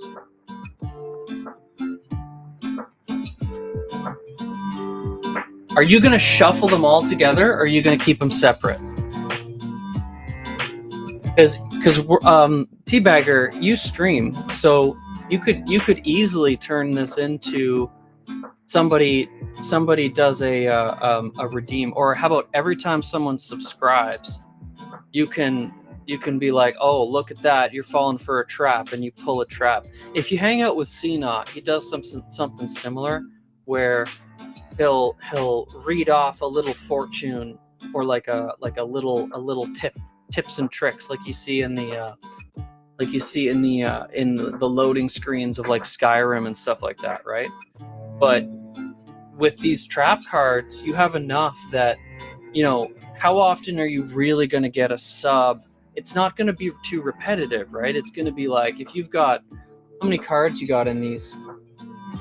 Can't tell how many cards are in each deck, but if you just have this big ass stack, and every time someone subs, or maybe it's a channel point redeem, it's like someone's fallen for a trap, and then you just pull one, tell them that they're falling into a spike pit, and it's just a fun little way to. But I would use these in the skirmishes for sure. I would have traps laid out, and that would be very fun. One of the things that I want to do is I want to have a hidden mimic chest on every map, and it'll start out as just a chest.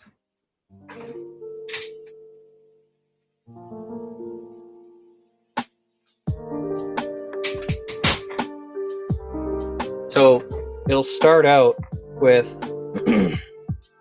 just this chest with a perception roll, and it'll be a high. I'm not going to know where the chest is, right? it's going to be something that someone's going to have to be in the skirmish and look for.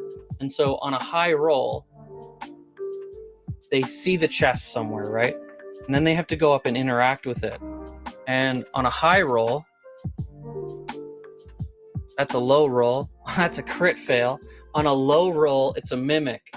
And now you got to fight a mimic, and it's going to fuck you up. But on a high roll, it's a magic item. Maybe you get some extra coins and stuff like that, some sort of experience. But then I would say that you can also pull out a magic item, like you get some sort of buff on your weapon, or you're blessed where you just get advantage on all attacks, or for the skirmishes. So if your Skelly or character happens to be the one to find the mimic, you got a chance at getting something out of it. And I would say that can be carried into the next skirmish if you survive the skirmish. So like Jinx is the only survivor from last game, but you could have 6 survivors, right? You never know. That game that we played on Friday was just really clutch and crazy. And so I'm hoping the group of Skellies are able to survive and carry on their with their items. But then I'd say if you die, you lose the blessing. I still only counts as one.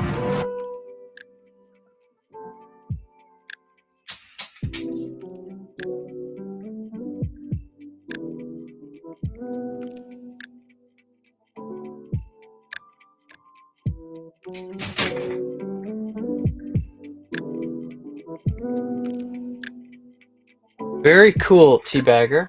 Very cool.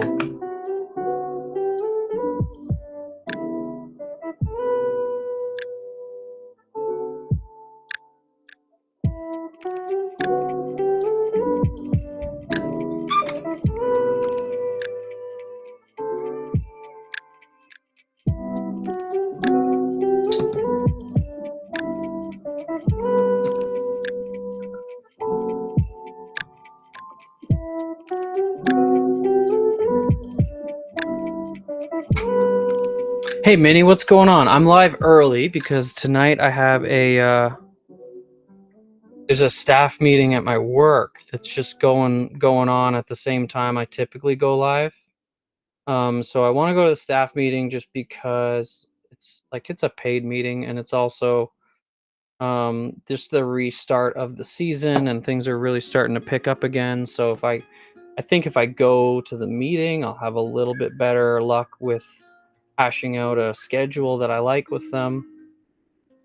And so I want to go to that. So I'm streaming a little early today just to kind of still get some time in, and then I'm going to go do that. And tomorrow will be the huge.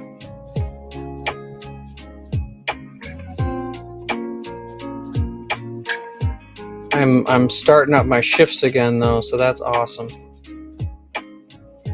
It's very relieving. I made it, you guys. I made it through the very harsh winter. Came with a lot of challenges, that's for sure.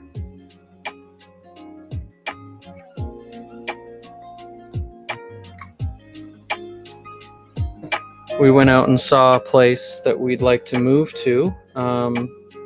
Both very, very happy with it, but you know, there's always competition with these places, so we're in the waiting game now, and I just hope we get it. Really hope we get this one. It really means that what I'm able to do with the stream can take off, because I can set up my pool table, and if I set up the pool table, the skirmish table is going to get a lot bigger, and there's a lot going on with the pool table that I'd like to do with the stream. I'm essentially envisioning. I want to set up the pool table because I'm essentially envisioning this exact same tablet, but bigger, that lowers down over the pool table. And so and underneath the tablet will be like a fantasy style pool table light, so that it'll be like this chunk thing that lowers down. When it raises up, it's a pool table light to shoot pool, and when it lowers back down, it's the TV to put the minis on. And if it's a bigger TV, which I mean would take a long time to achieve, but eventually to get a huge TV, I can even maybe do a projector, which I already have a projector. If I line it up right, it might be good on the table. And then that's probably what I'll start out as, I think. We'll see. But then you can envision, like, if I ever get going on the larger ships, like Mad Teabagger's working on a big pirate ship right now. If I have a bigger space, I want to be able to do that stuff too. And then if you have multiple ships, you could imagine like a skirmish a couple of years from now that we're much more advanced, where you've got a pirate ship full of player characters, like whichever characters spawn in that week. You got a party on a party of characters on a ship, and then you have like a Flying Dutchman kind of ship where you got all the SKELLYS on it, and then you have some sort of Kraken boss, right? And then it's chat versus party versus Kraken boss. Wouldn't that be fucking wild? That'd be so cool. That'd be so much fun. So, and you can see these skirmishes becoming, when the more popular they get, the more it'll be like a fucking war zone, rather than like this little battle that we got going on here. So I'm pretty stoked about the future, but I need a bigger shop. You know, I need a space, and we need a house. We need an actual realistic house. So we went to see a place and we love it, and it's perfect. It's literally like the perfect place to live. And so Cherry and I are just like, we're praying. Teabagger, what's your Kraken? I have a horror story about a Kraken model. It was one of the worst experiences I've ever had within the realm of like Summit and like what I've been doing here. It was my most expensive model at the time, and it was around the time. It was the most expensive model I had ever sold, and this was back when I was on Etsy, which I'm thinking of going back to Etsy actually. We'll see, but so it was a $400 and something model that someone bought, and I had to send it down to California. And this is before I was doing 2 of everything. And it was around the time of like a lot of the summer riots and stuff. And so basically my Kraken went down to California, and I don't know this for sure, but the route that was going, the shipment was going through, was through one of these cities, a couple of these cities, that was having just like a whole ton of problems, right? And so I kind of just assumed that the truck ran into issues because it was like halfway through its route and then just sort of went away. And then it's like and I didn't know this. So basically someone buys my Kraken. I sent it down to California, and then they messaged me like 2 months or 3 months later saying, hey, this never showed up. And I was like, what? That was months ago. I sent that away months ago. And the problem was that was actually when I bought my 3D printer. So I got that $400. I was stoked about it, and I bought my 3D printer, and I was just starting to learn about it and get into it. And then they messaged me saying it never showed up. And I was like, oh fuck, like, what am I gonna do? Like, I can't refund you. I don't have the money for that, and I can't just. It's a handmade item. What do you do? And Etsy. One of the reasons I wanted to leave Etsy was because it forced me to. It was weird. It was weird. They didn't help at all. Neither did the shipping company. And so I eventually just made another Kraken. I said, look, like, if you give me a month, I'll take it as a commission and I'll prioritize it ahead of all the other stuff, and I'll make you another Kraken. And I did, and she loved it, and she got it for her grandson, and she was actually like one of the most reasonable like clients I've ever had, because it was very expensive and it vanished. And it was heartbreaking. It knocked me off track harder than anything that has ever happened on Summit so far. It was like a crazy learning curve. But that was the first time that I did the second of that was the first time that I had ever done a duplicate of the project, right? And they weren't at the same time. I had to redo it, but I was kind of thinking to myself, like, why don't I just do 2 all the time forever? And then that way I can always keep one.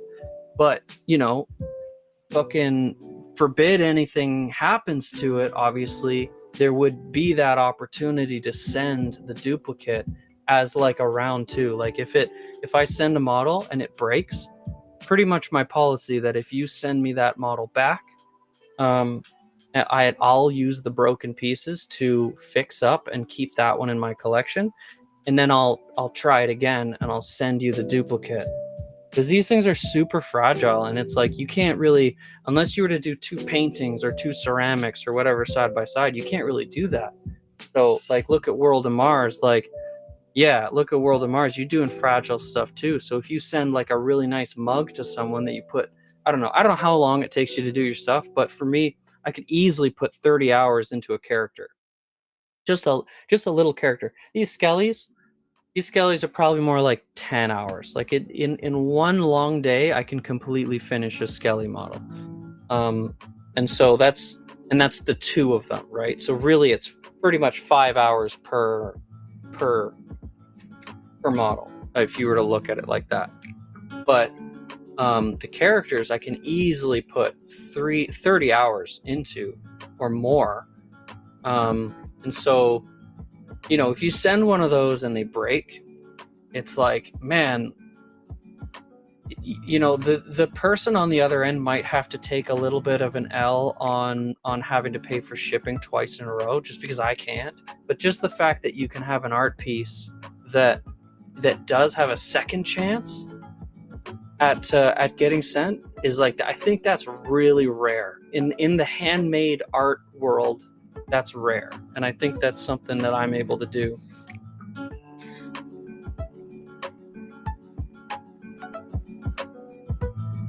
World of Mars, I'm going to tell you a horrible story, all right? Horrible story. When I was a shit disturber in school, when I was in high school. And I remember my buddy and I were taking this art class that we didn't really take very seriously. But I had crushed art my entire experience in high school. In all my schools, like I've always just blown people out of the water with the stuff that I've made. But I only do projects that I think are fun and that I care about. And then like, I'm not going to do a project on a fucking color wheel. So I skipped. I remember having an art class that I skipped 60% of the classes in the whole unit. And I only did 2 or 3 projects that whole semester that I liked. And one of them was a sculpture and one of them was an oil painting. And so I think I ended up passing because the sculpture and the oil painting were so good that everyone agreed these are just the best, right? But then I didn't do anything else. So the teachers didn't. The teacher was really fun, but then the next year I had to. I took that class because I really liked the teacher, and then something. I think we got a new teacher, but I wasn't expecting that in the next year. And she was a bitch. Like, she was just like, she hated me. And I was like, yo, you just ruined this whole thing for me. Because we had a vibe going with this other teacher. She'd let me go to the beach and it would just be like, okay, we're chill. Like, she'd be excited to see me in class. And she wouldn't bitch at me for not showing up. But in the next year, I had like the authoritarian, like, you better do this color wheel. And I was like, you get the fuck out of here, right? So I remember we did this project where it was like we had to do clay. We had to do clay and bake it in the kiln. And my buddy and I were equally annoyed with this person. We were just like, this person is just like an art Nazi. Like, just get out and leave us alone. Let us do the cool shit. And just like, I don't want to sit here and do a color wheel. So like, oh, it was awful. When we get to this clay project, both my buddy and I do, we're sitting across the table from each other, and it's the big art desks, right? So it's like pretty large tables, and there's a lot of room underneath.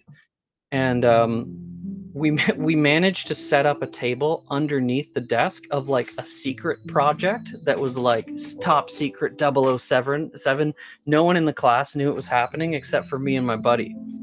And so me and him are each doing our clay sculptures, doing something serious, but underneath the table we're doing a project that is specifically designed to explode.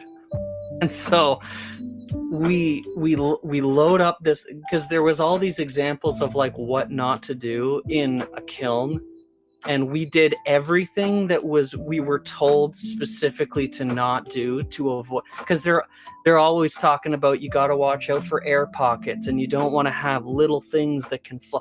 Like, we essentially made like a clay grenade that was packed wrong, and it had all these little beads, like little clay beads in it, purposely meant to just and all I'm gonna say, and then all I'm gonna say, mission successful.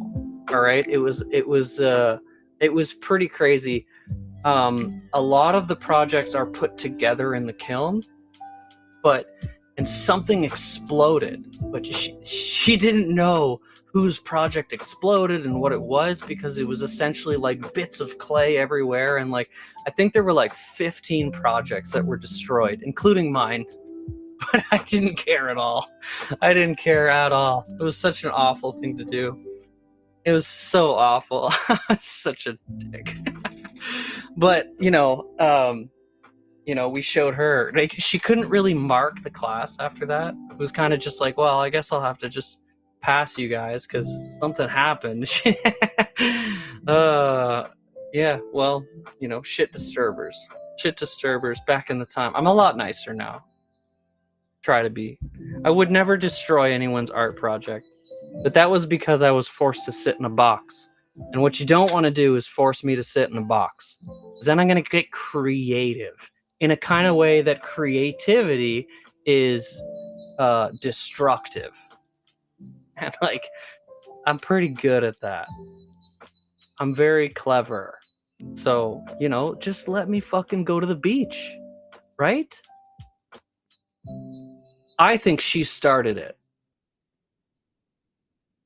We had an assignment to make a shoe in college. My classmate Mad sold solid giant pump. No one knew it was solid until it nearly destroyed the kiln. What is a pump? Like, solid giant pump. Like, what do you mean by a pump?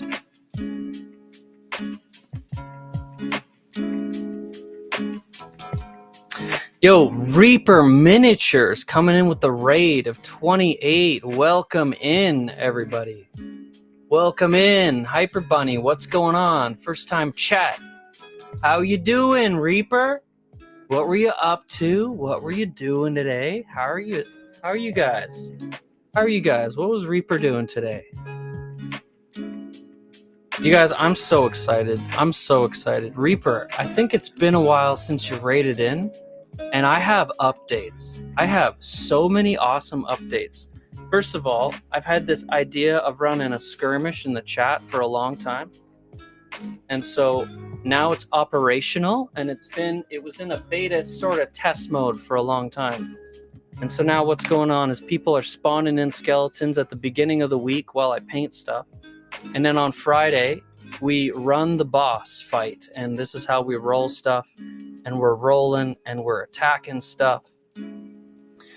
And on Friday, this past Friday, we killed the red dragon, which was so exciting because it was so clutch. And the dragon went through 17 basic bitch skellies and 4 colored skellies.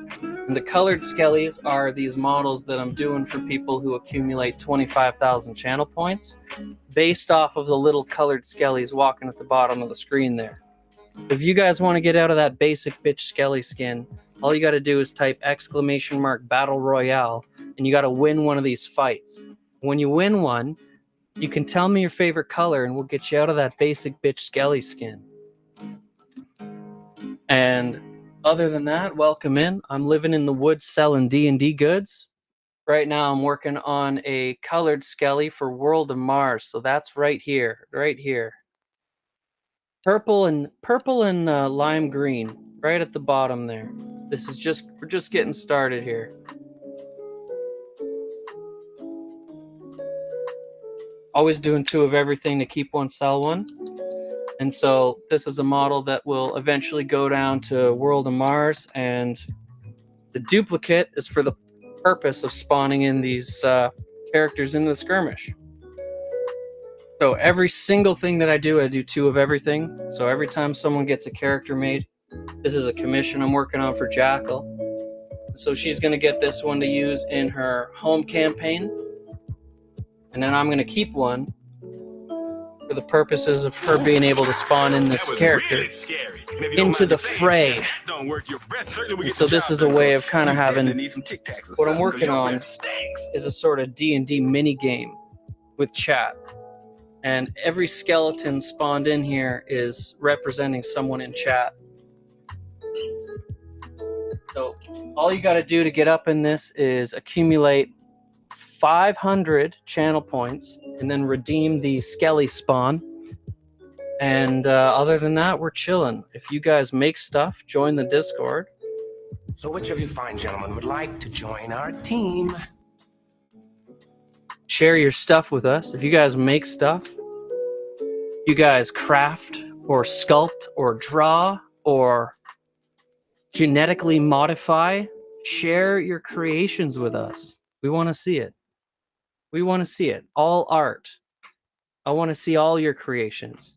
The genetically modified stuff, that's a crazy craft. That's quite the craft. People are doing all sorts of stuff. We're going to have Jurassic Park on the moon in like 2 years. It's going to be awesome.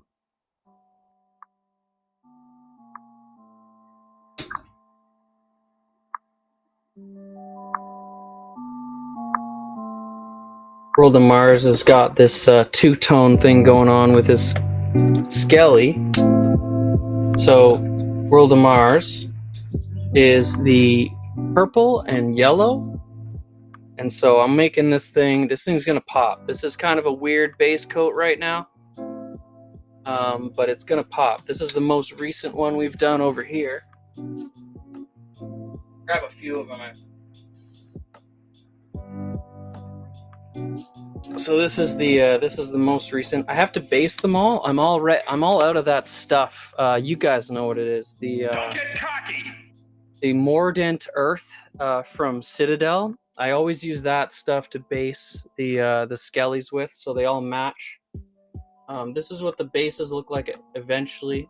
I always sign everything with a gem. Every single model gets a gem, and that's just my signature, so that the display case kind of glistens at me every time I walk by it. And it's you can't sign a miniature like you can sign a canvas. So this guy is sitting at 90% finished for Shadow Wolf, and so I've just painted the bases black just so that they kind of look kind of good for now, but they're not quite finished yet until I go stock up on that Mordant Earth. Here's another couple of recent ones we've done here. This one's for NERP.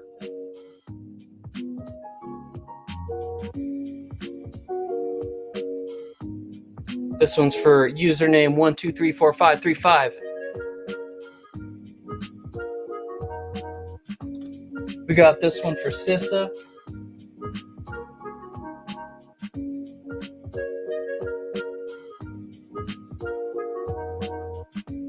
And we got this one for G-Wiz.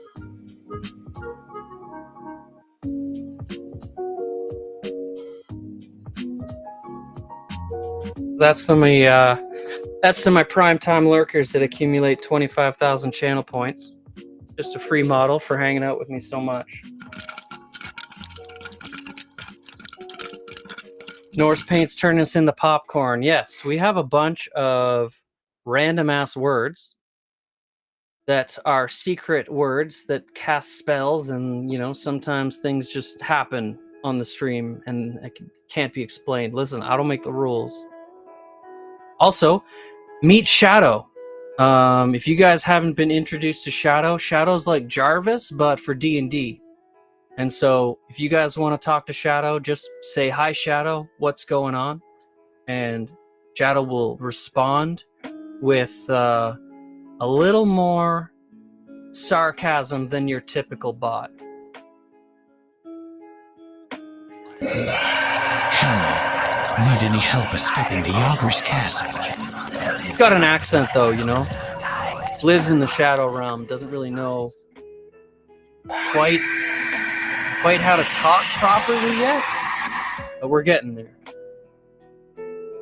Indigo, how you doing? How you doing? Are you feeling a little bit more relaxed with this extra employee at Uproar Design and Print?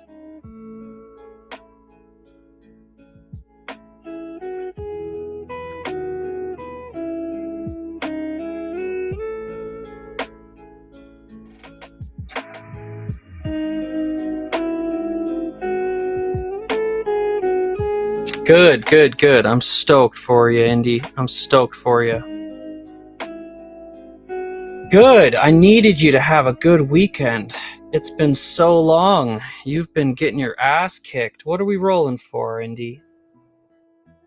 Are we rolling for your ability to send me these skellies so we can get you out of the basic bitch skelly skin? You guys, I've been asking Indy to pick a skelly model for over a year now. Over an actual year. Like a year around the sun. Like a whole year around the sun. I've been saying, "Hey, Indy, pick a fucking skelly." She picked one, but I just, you know, I need it. I'm just gonna buy it right now.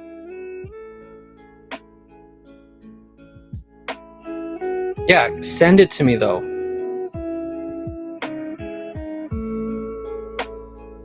A little slow. That's okay. We love you for it.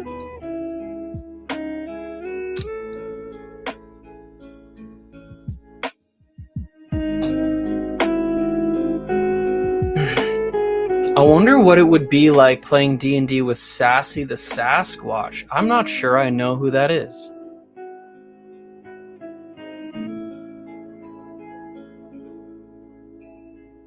Who dey?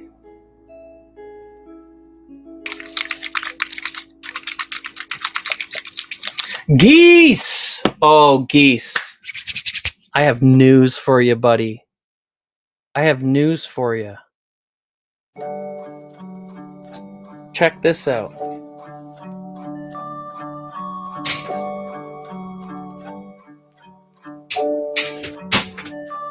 Guys, Geese has been a skelly for a while now. Geese, I know you got the points for it, buddy. Go ahead and redeem Skelly Spawn.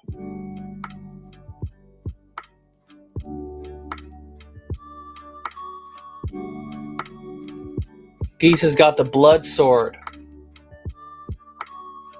Geese gets advantage on all attacks against anything that doesn't have full HP. Alright, Geese is in it. Geese is up in this bitch.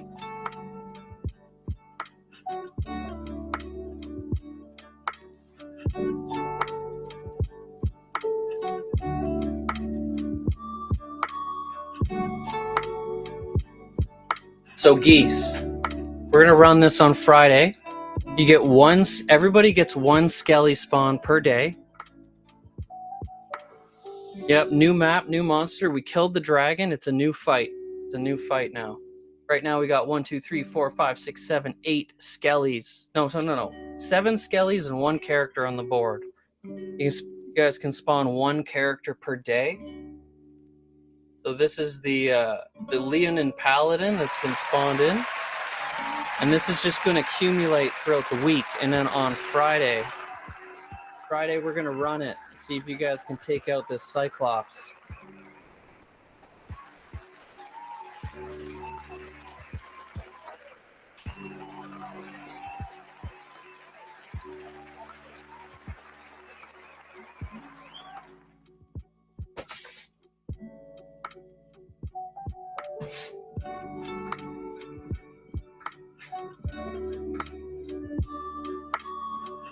Norse, I will show you exactly. I'll show you a good pack of wizards. Do you, Norse? Do you have a 3D printer? Do you buy kits to paint that are like official Warhammer stuff, or do you search stuff on Mini Factory? If you could search on Mini Factory, I'll direct you to a pack of wizards that I'm going to be making pretty soon, actually, because I'm making a wizard army, or I'm making an Empire army as well.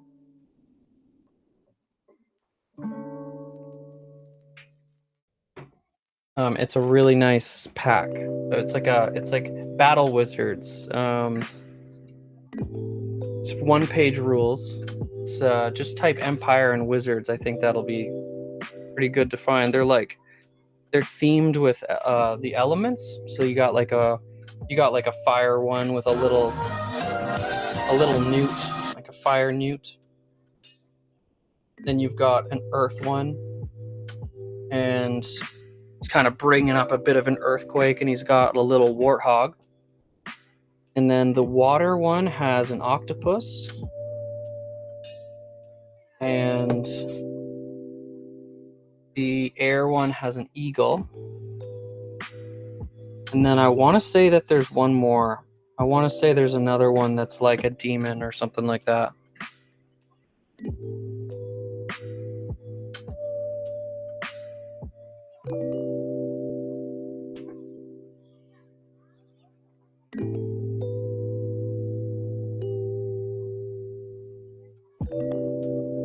Yeah, that makes sense. That's awesome.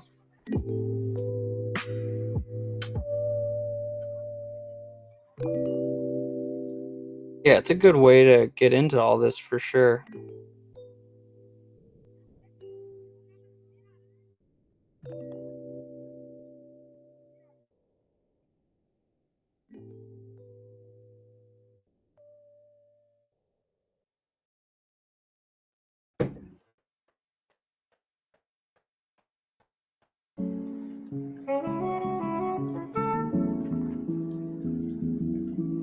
Yeah, Noon. I got a shop.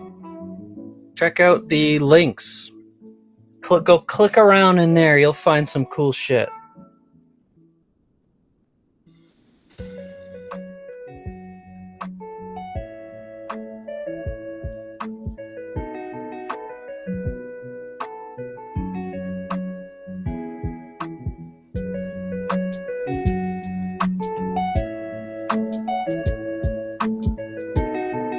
Meet World of Mars. I'm coming at it from the exact same point of view. Fucking Warhammer drove me nuts because they kept changing the game on me. You know, I'd play a couple times a year, and by the time I'm thinking I'm catching up, they're changing the rules on me. I really like 1-page rules. I've been introduced to that recently, and now I'm building a 1-page rules army. And I don't think I take it quite as seriously because I just want to paint the stuff and then use it every now and then. And that's just, you know, much respect to GW. I think they make a really cool game. Just hard to keep up with. It's hard to be a casual player, I think.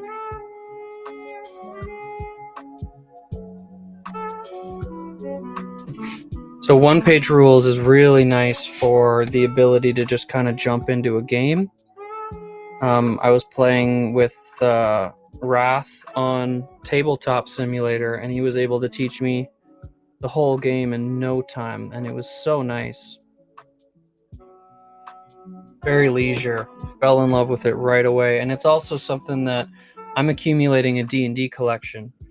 So if I stick to the fantasy side of things, every time I make a new army, like let's say I do an army of orcs or an army of vampires or an army of humans, that opens up an entire faction that you could see in D&D stuff.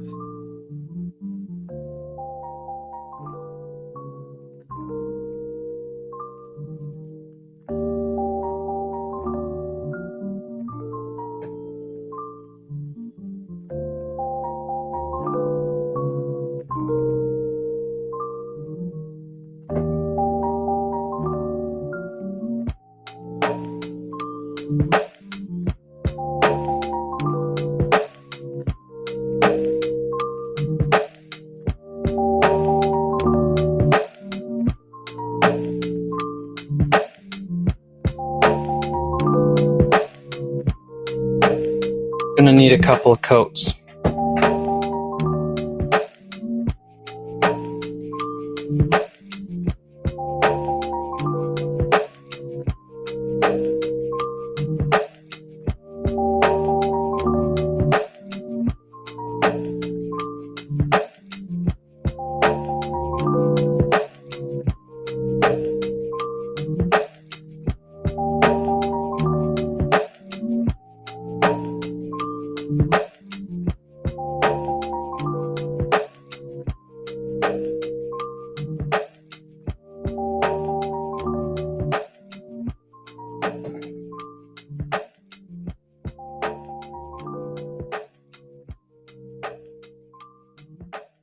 Yeah, you know, another thing that I like about doing the one-page rules and the D&D stuff as a whole, actually the reason I fell in love with doing D&D stuff is because when you finish a model, and Norse can prove me wrong here because Norse was shout out by GW directly, and I thought that was the coolest thing ever, but that happening is so rare. And I just feel like it's so oversaturated. It's hard to get some recognition. And maybe they've improved. But, you know, every time I share a model that I've finished, the studios all share it to their Instagram stories. And it's just so... It's just such a positive experience. And I think that there's just so many people making Warhammer stuff that it's hard to stand out. I also like the rarity. I don't want to paint the same commander guy that everyone else has painted. I want to paint the stuff that's brand new, and I know that the rarity is there.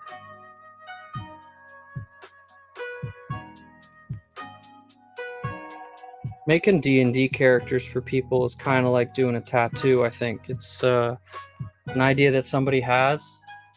They throw some money at it, but it's like it's an art piece that's specific to them.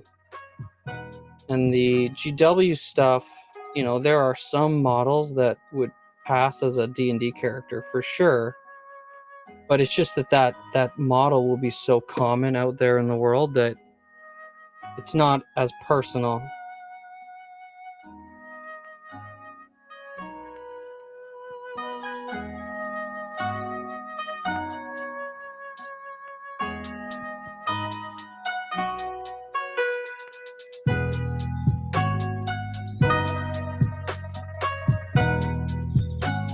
Pretty rough, but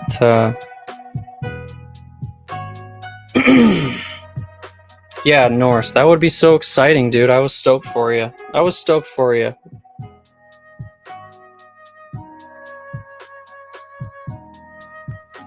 You also went really out of the box with that project, so I'm not surprised either. Are you not entertained? In a way, I was surprised. That's wrong. I was surprised, but I can see why they shared it. You know, you just went so out of the box with that project that I'm sure even they were like, whoa, look at what this guy did.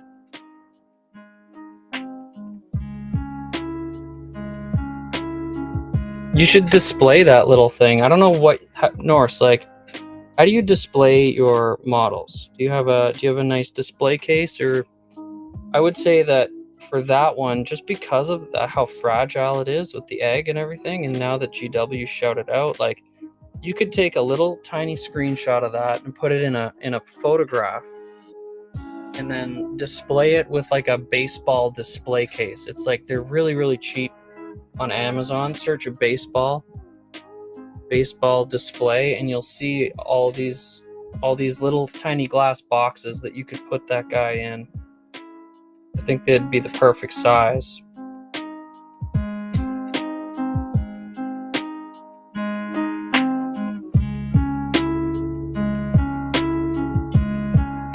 And you can get one for really, really cheap.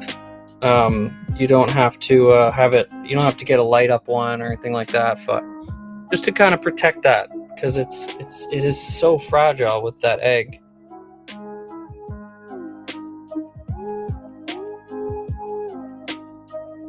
And it's like more of a diorama than it is a mini. Like I don't think I'd your call, it's your mini, but seeing that on a game board would make me pretty nervous. It would just be not worth, especially because that's the one that GW shout out. I would keep that safe. I don't think I'd put it on the board.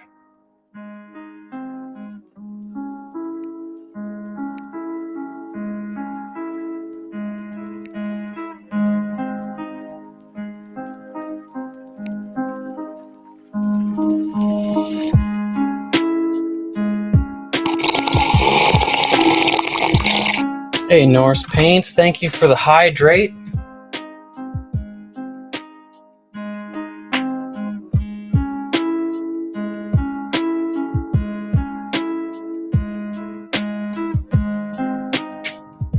Cheers, buddy.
Whoa. That's my ringtone. Isn't it perfect?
I like showing the side by side after I do the metallics, or after I do these pearls.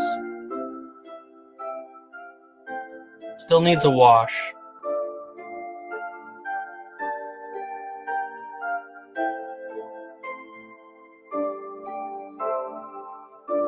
Probably do another coat on it too. Still a little blotchy.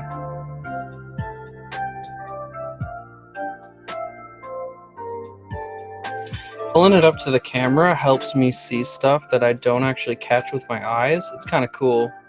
Sometimes I can see some things with my eyes that the camera sucks at picking up. But the camera will help me show like paint strokes and stuff where and then it shows me kind of where I need to do some touch-ups.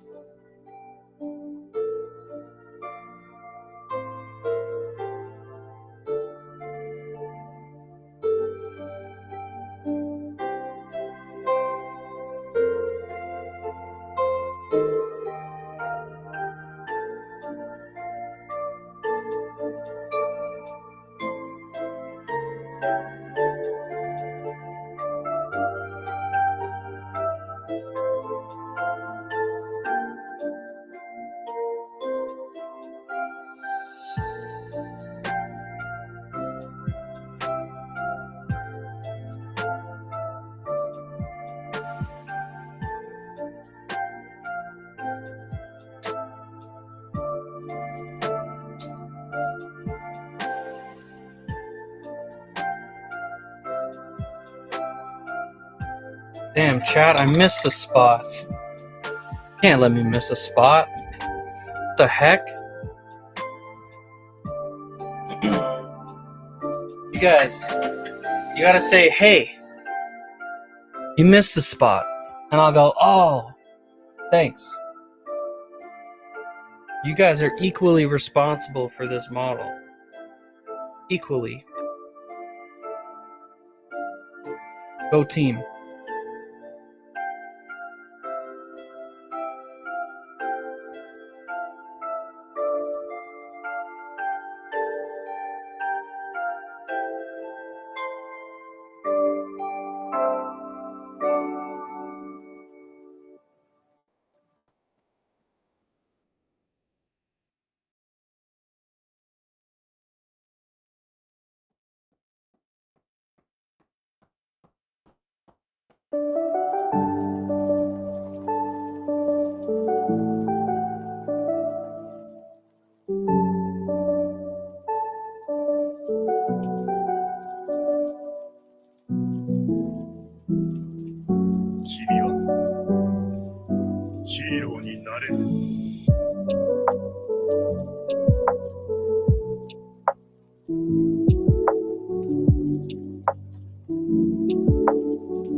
Hey, Mama.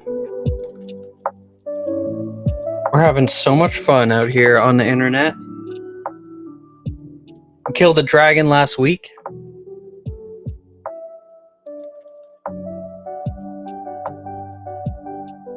This week we're going out of Cyclops. That's on Friday. Everybody's spawning into the map here as someone in chat.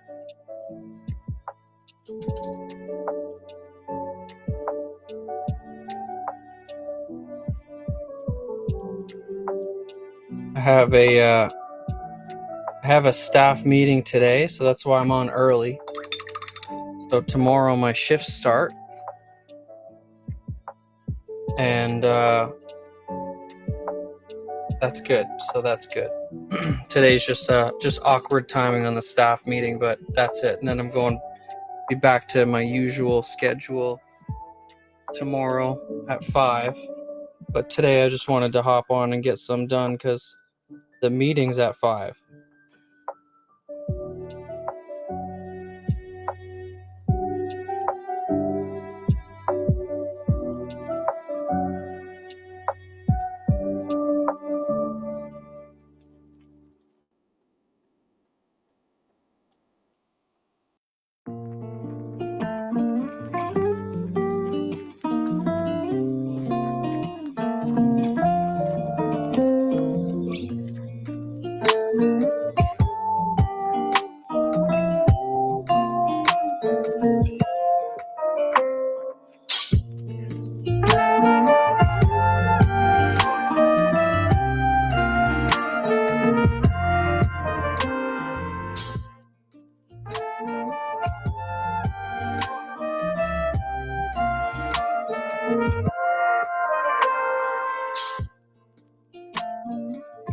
Have a good day, Mama. Exclamation mark fairy.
If you guys have any really good lo-fi songs that you just love and want to add to the playlist, and you got Spotify, drop links in chat.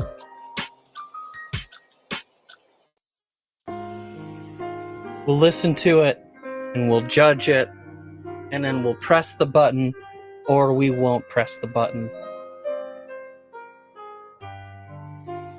Hurry up, May. It's gonna rain.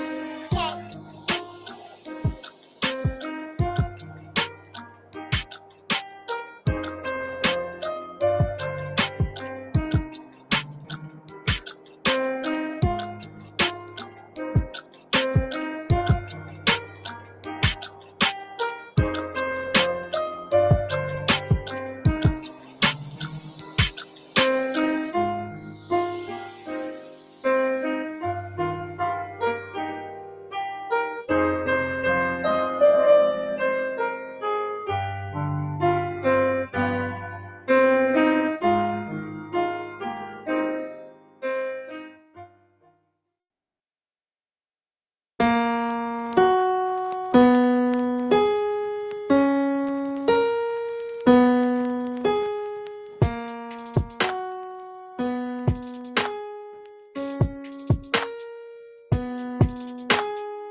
Hey, let's go, Jackal. I'm fucking stoked for you.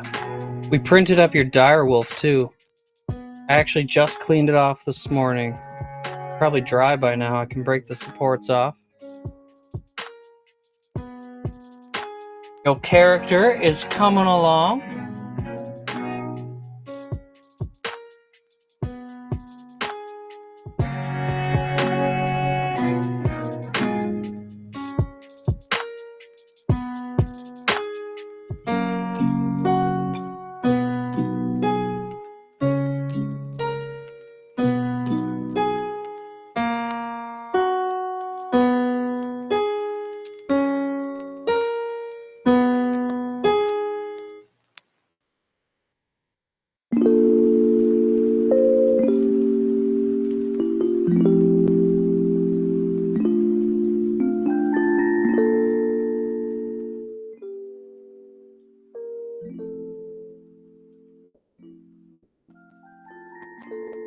That's gonna be fun.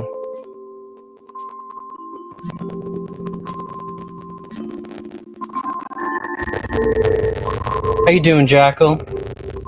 How's the settling coming along? How's the new desk space? I know you were doing some shuffling last time we talked.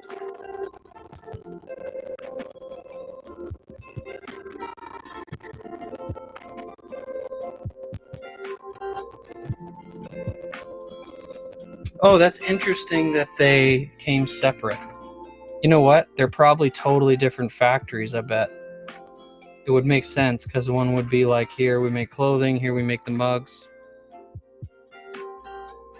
It's all US based though. Ideally I would love to send my merch in a package with the characters and the SKELLYS. That would be fun to do, but that would require sending it to me first. And then there's like, it doesn't make any logistical sense. But if Fourth Wall ever gets a processing plant or whatever in Canada, then it would make sense. So I might reach out to them, not to say, hey, get one, but just to simply ask if they have any plans.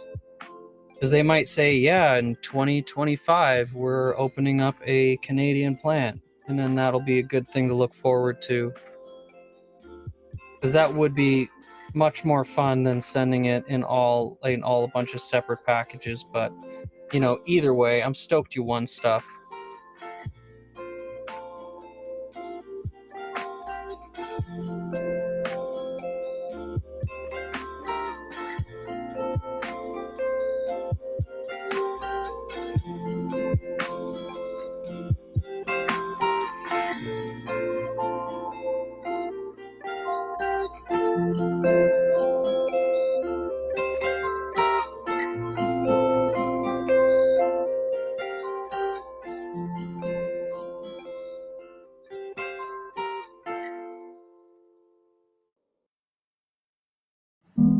Jackal, did you ever end up sending another Skelly model? Because I know the one that you did send was corrupted and weird. But I'm in the middle of doing a whole crazy batch of Skellies, and we're actually running these skirmishes now. So if you guys want to redeem Skelly spawn, get on up in this bitch. On Friday, we're gonna run this skirmish against the Cyclops.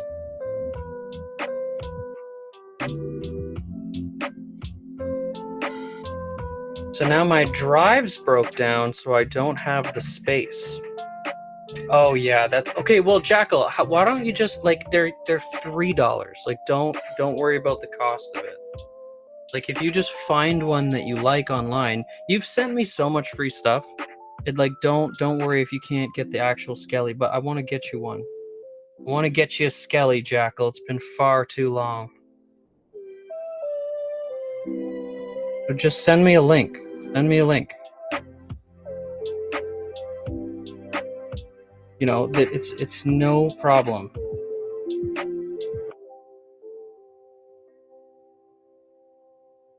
I liked the Jackal Skelly from the Kickstarter. Okay, can you DM me the link to that Kickstarter? If there's a way to buy it, I'll figure that out. I will get those. I'll get those going. This one's World of Mars. This is the purple and black one. Purple, green, and black. Right down there.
Crasher, get your Skelly up in this bitch. What are you doing? You got a colored Skelly and you don't want to take on this ogre? Or this Cyclops? What are you, scared? What are you, scared of something?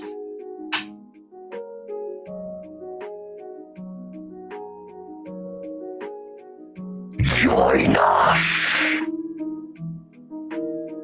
Shadow Wolf spawning in the brand new Skelly. Let's go. Let's go. Shadow Wolf's jumping in.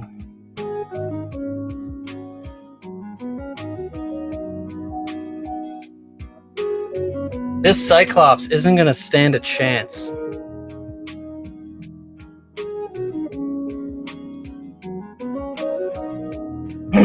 Yeah, I hear you, Crasher. I'm just teasing. I'm just teasing. Throw a simple Skelly spawn redeem at us and you'll get up in this for Friday. You guys get one a day.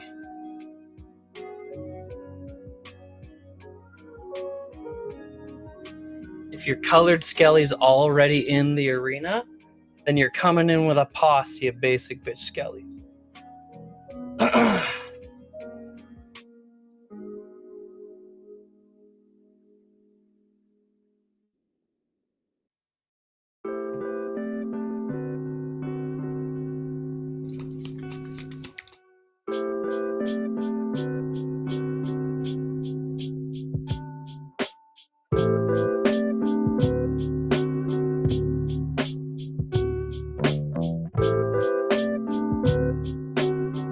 One of us. There we go.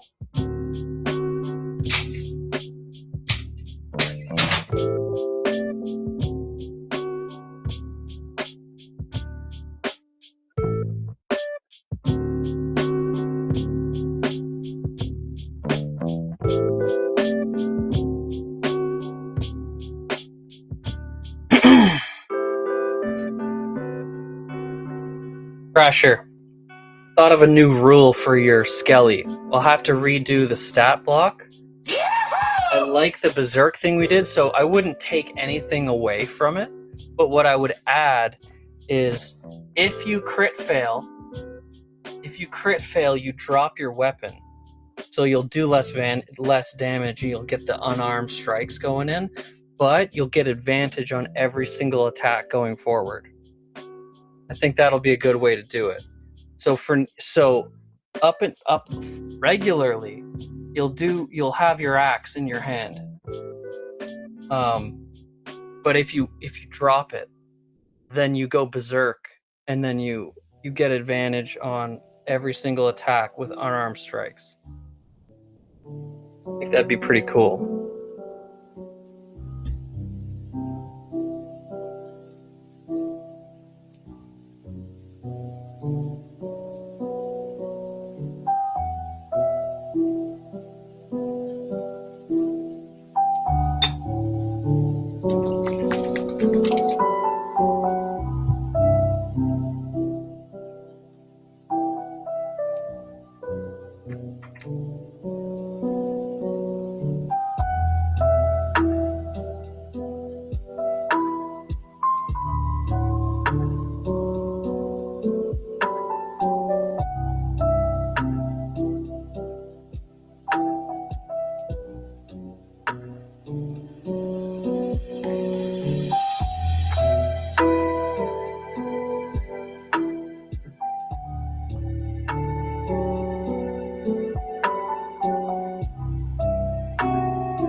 I was muted and talking again. You guys, I missed another spot.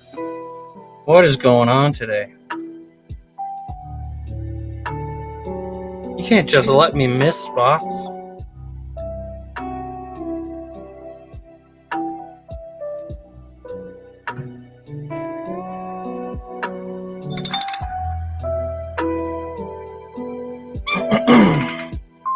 I also have advantage to pick my weapon back up since it's my arm and such. Well, I would say you already. I would say improvise. Yeah, maybe you're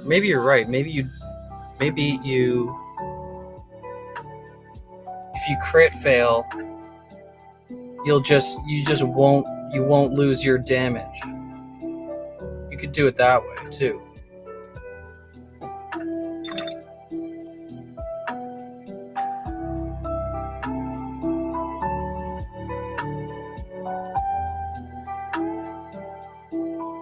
Gotta get some AI art up of them.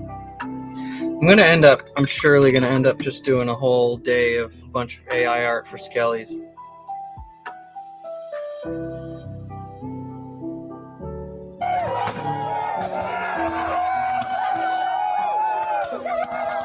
Get him, Crasher. Get him.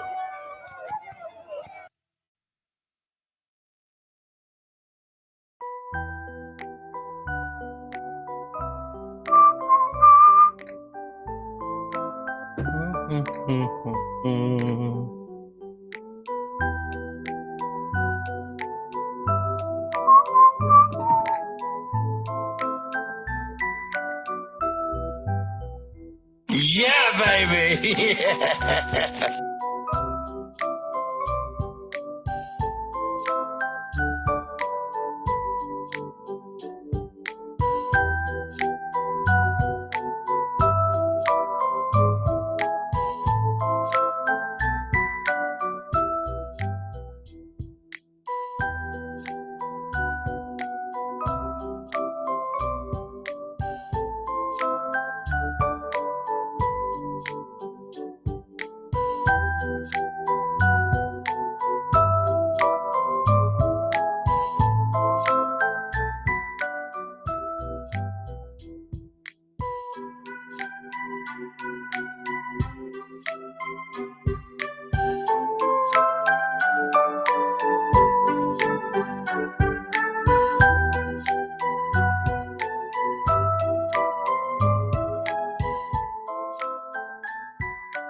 Damn, yo, I missed another spot. What the heck is going on today? Not paying any attention. Gotta rip another taupe. That'll help.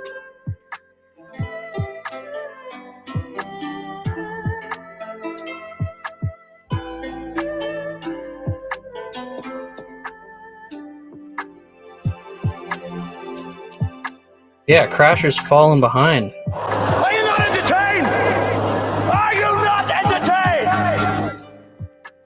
Crasher's falling behind. Because of like real life job stuff.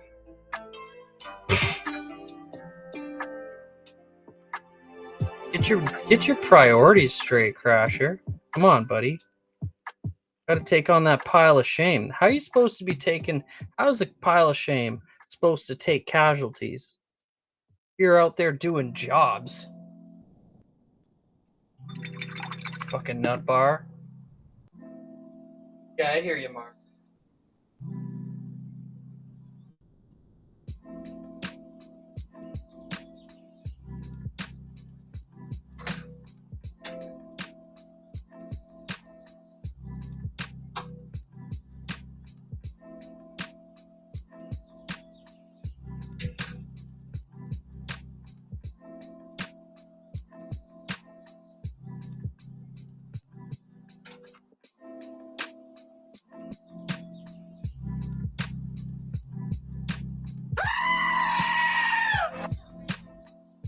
Username 1234535.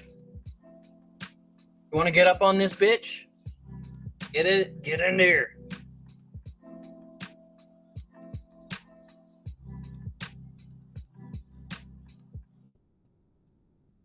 Get in there. There we go. Username is in the battle. Everybody.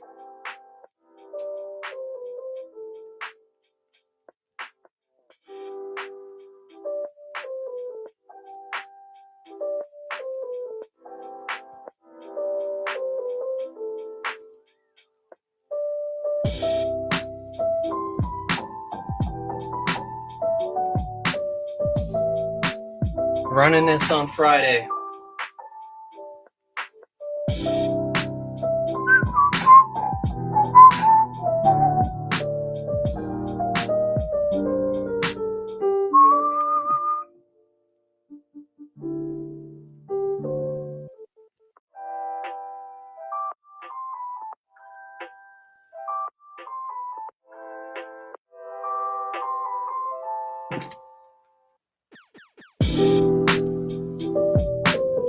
Get him, Noon.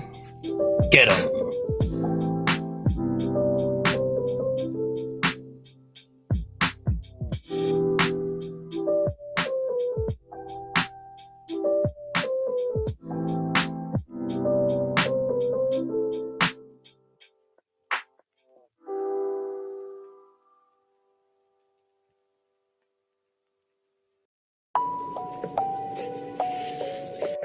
I stumbled across a recording while I was cleaning him. I was thinking of something today. And, you know, I think I'm just never going to run out of Skellies. And I'm kind of thinking the redeem is a little bit too cheap. So what I'm thinking I'm going to start doing is every time somebody redeems custom Skelly, I'm going to make the redeem 1,000 points more. So it's still something that you can get with like one extra day of hanging out. So it's not, so, you know, I don't want to increase it and make it too unfair for the person with the next amount of channel points. Like if I just bumped it up to 50, I think that would kind of suck, right? But if every time someone redeems custom Skelly, it gets a little more pricey. I think that'll be a good way to sort of gauge it as the stream grows. But I would also do a buy-in for $50. Like that's what Sissa did. Sissa sent me $50, and I was like, "Yep, all right, I'll make a Skelly." And so, shot it in. Sissa got this Skelly.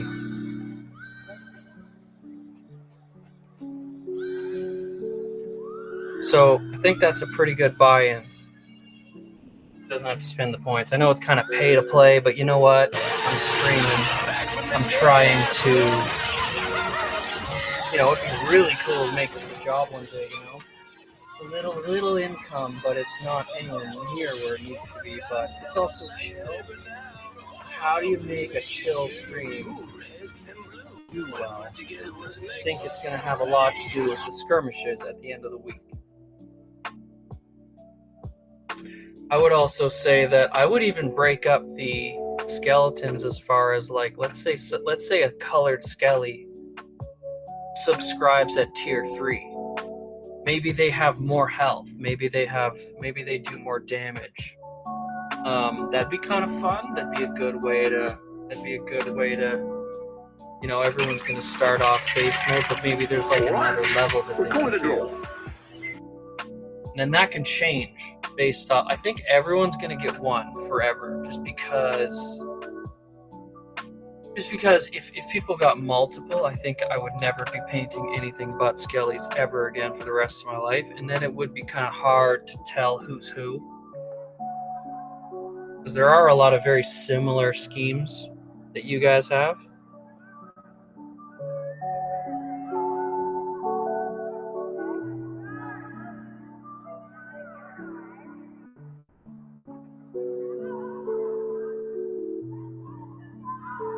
But as the stream grows, you could see the custom Skelly model going up to maybe 100,000 channel points, you know, 5 years from now, when things are like, you know, the nice thing about where I think the channel's at right now is that I don't have to really do anything different. I just got to keep doing exactly what I'm doing, and as long as I don't, like, it's never gonna fail as long as I don't stop. The only way I fail is if I stop. And so as long as I just keep doing exactly what I'm doing, I think things get better and better and better and better, and I'm not really trying too hard to do that, I don't think. If you have the AI art cards, you can keep track easier with the people. Yeah, but then the AI art cards are a lot of work in themselves. Sometimes it'll take me well over an hour to find an image of a Skelly that I like. Because, you know, AI gen is like, you got to change the prompt 50 times. Keep running it and running it and running it. And then you see when you're like, oh shit, that's really good.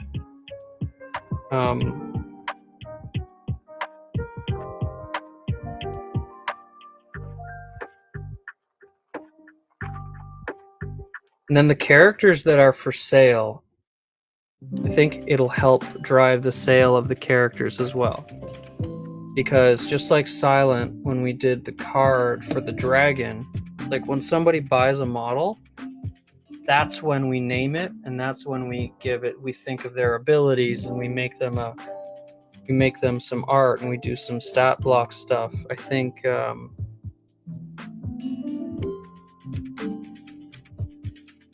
that's what we'll do.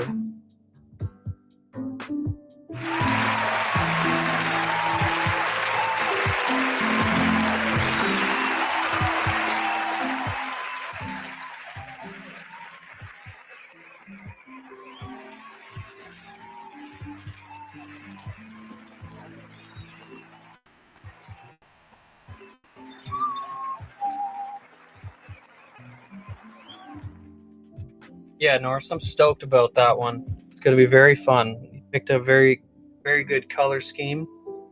All of them I'm very stoked about. I just, you know, you've been, you know, it gets me excited that you're excited about it. Because not long ago, this was just an idea in my head that I was like, okay, I can kind of start doing this, but nothing was really happening with it for a while. I have to explain it on the stream like a billion times before I even really know how to give a good gist. And you know, I was talking about the skirmishes a long time before they started turning into something, and even now there's going to be a lot of editing moving forward.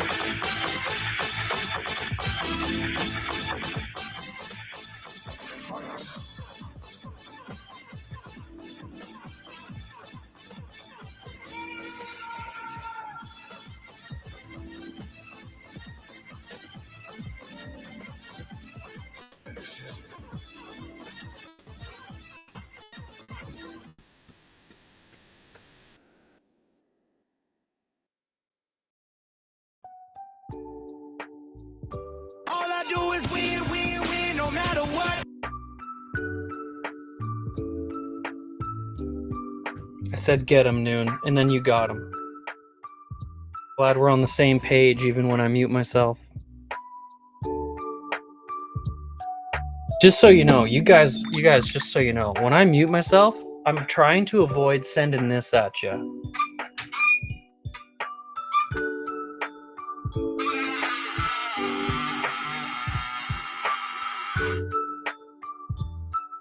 Isn't that awful?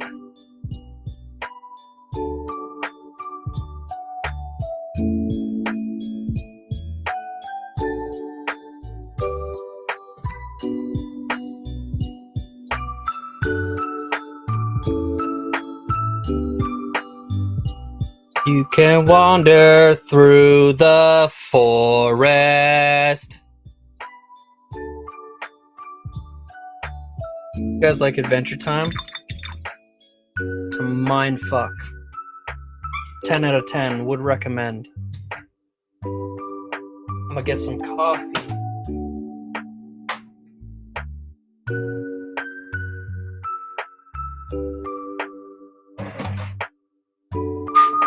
Guys, am I ever gonna finish the Stone God?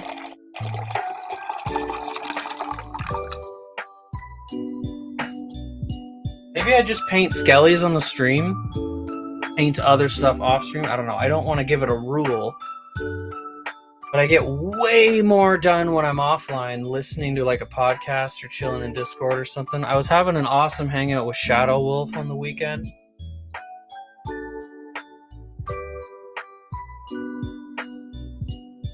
Do you seriously crash her? Cap, that's fair. That's fair. Yo, that's math, dude.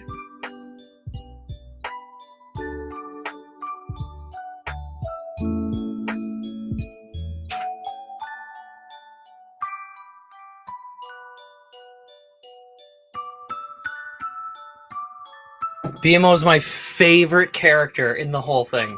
100%. Like, double what my second favorite is. He's got first by such a far margin. It's not even close.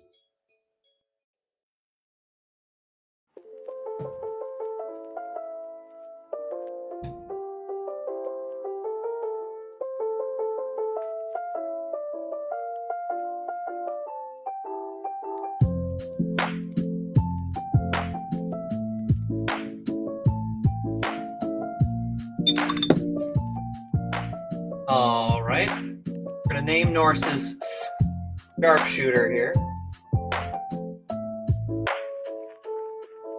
Oh, the sharpshooter. Gerald.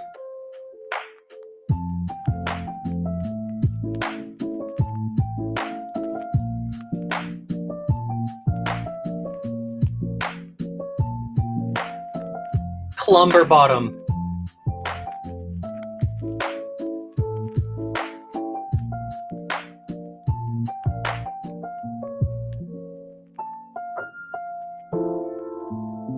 Gerald Clumberbottom. He's also a dentist. He's a sharpshooter, excellent sharpshooter. Also a dentist. Runs a hobby farm with his wife and has 4 Highland cows. He's doing well. He's doing well for himself.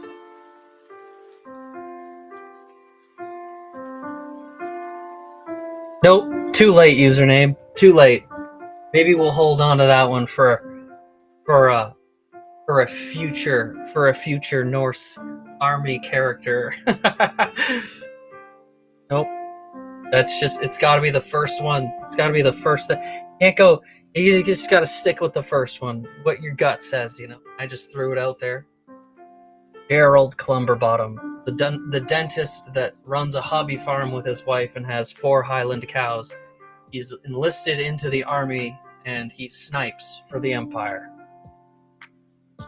He's very opinionated fellow, but he's kind, you know? He has a little bit of a temper when it comes to politics, but he's a nice guy and he does his best.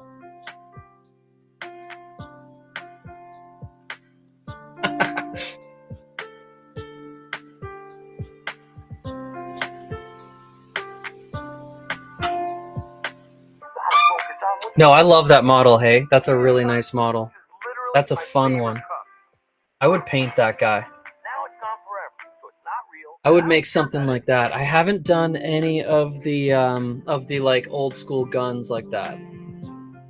I've had a lot of the more fantasy stuff with like the bows and arrows, but I like that middle age. Like I would certainly put like a pirate pistol, and I do have the cannons that I guess Silent Skelly has. And then this one's getting a cannon as well. So gunpowder's already a thing. I like the idea of having a sniper for sure. There's actually, oh, you know what? Hey, you know what's cool about this guy? Is that he is the mirror image of the one-page rules army model that I have. Haven't started him yet.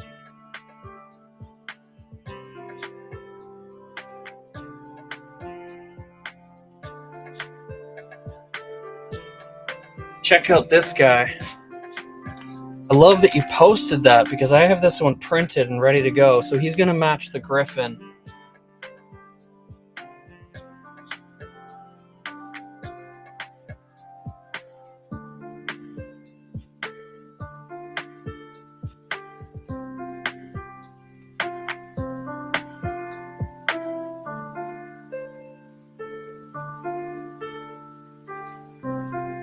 He's called an engineer, and so he buffs artillery units. So if he's standing near artillery units, they I think his special ability per move is that any artillery unit within a certain circle of him gets a second attack per turn, but just one, and you just pick which one.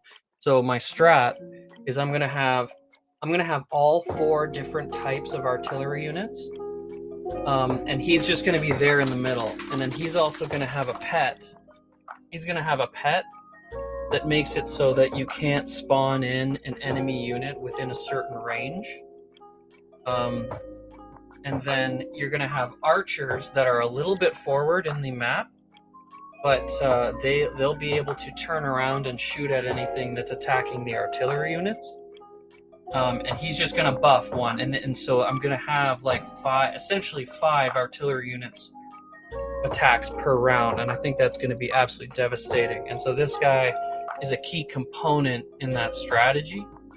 And then on top of that, same army is going to have a fuck ton of cavalry. This is the pet of the. This is the pet of the engineer.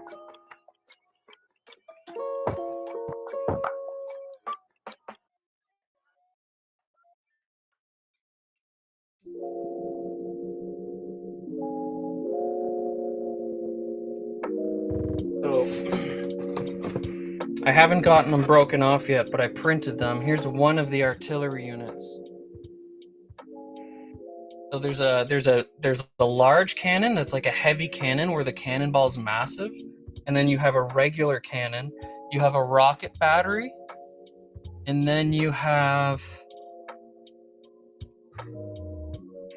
There was a 4th one, and I think it's more like the heavy cannon is short range, does a ton of damage in a big circle. The regular cannon is more DPS against like one target. And it's a Gatling gun. The last one's a Gatling gun. So one of them will be good against the Gatling gun will be good against groups. This one that I have now is probably going to be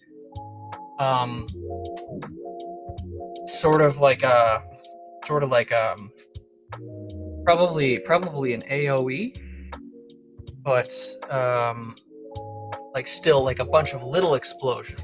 So maybe anti-armor, maybe anti-cavalry, that sort of. Silver, how you doing? What's going on? Yeah, so I got a staff meeting at work today at my regular stream time. I'm closing it out in like 20 minutes. So I wanted to come online and do some stuff. Silver, get on up in this bitch. I know you got the points. I know you got the points to Skelly spawn. You guys can kill the Cyclops on Friday. Hell, we might not even wait till Friday.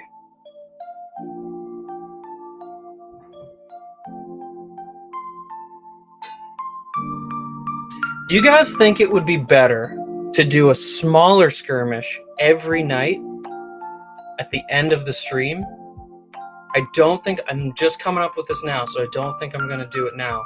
But I would be okay with starting it early if there's already 1, 2, 4, 5, 6, 7, 8, 11, 10 skellies and 1 character spawned in.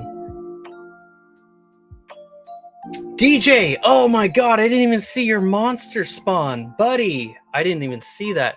I need a noise for these. I need a noise where it's just like, and I'll set that up. That'll be on the to-do list because I know how to do that really easily. So I was talking about my artillery, and I'm excited about that stuff. But that's a whole 1-page rules army. I'm going to do 2 of everything. They're going to match the Griffin, and then I'm going to try to sell a 1-page rules army like people sell a Warhammer army. But that'll probably not be till maybe the end of the summer. I don't even know. Let's roll. Let's spin this wheel. Let's spin the fucking wheel, you guys. DJ is bringing in a monster. So this is just the encounter wheel, so I think I'm going to change that from a redeem called Monster Spawn into Encounter Spawn. And then this way, we've got characters, we've got monsters, we've got like the odd beasts, we've got squads. Like if you just like watch the wheel for a little while here, you got a group of 5 shroom zombies, you got mimics, you got little dragons, you got elf bards, and like all these things. So this is going to be kind of just a bit of everything. And so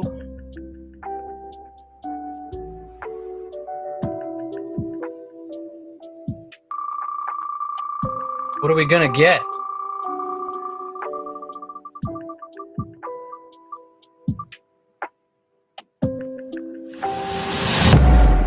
Young Blue Dragon. All right, I got to change the name of that one. That's the one that Silent bought, and we named him.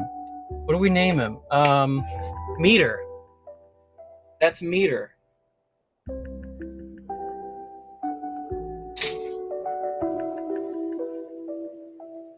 Yo, you spawned in Meter. Silent's gonna be stoked.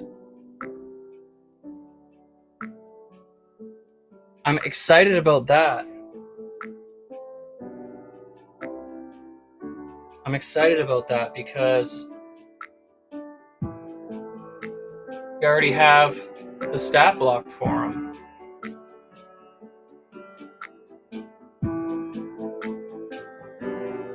Boom.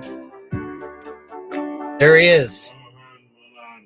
So I think what I'm gonna have to do is I'm just gonna have to make these as they get spawned into the arena, and then eventually everyone's gonna have one. So I'll do my best to, by the time we roll this on Friday, I'll try to have a stat block for this guy hashed out.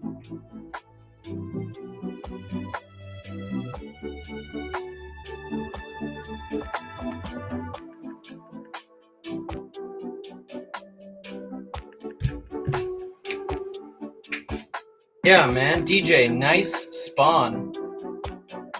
Nice spawn, that was fun. You fucking, I think I'm going to refund you like a really good amount of points.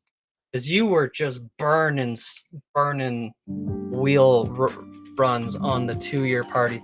But I appreciated it because it was a way for me to like randomly show off a mini. And you picked a lot, like, you spun some of the best models I've ever made, and I got to show off like 6 of them on the 2-year party, so that was so fun. The bronze dragon spawned in, the fairy, the dryads, it was awesome. So I'm gonna refund you a ton of channel points. Actually, Cherry, could you refund DJ, I'd say 1,200 gems? Because he spun the wheel so many times, and we didn't really run the skirmish in the way that I think that didn't really make sense.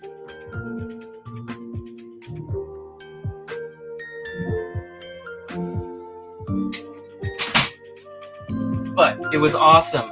It was awesome that you were doing that, you know. I think I'm gonna, just like the characters, just like the character spawn, I'm going to limit the monster spawn to 1 per day. so that you can have a limit of 5 monsters in the arena that aren't the boss. And then that would be pretty wild. I'm gonna fix that right now.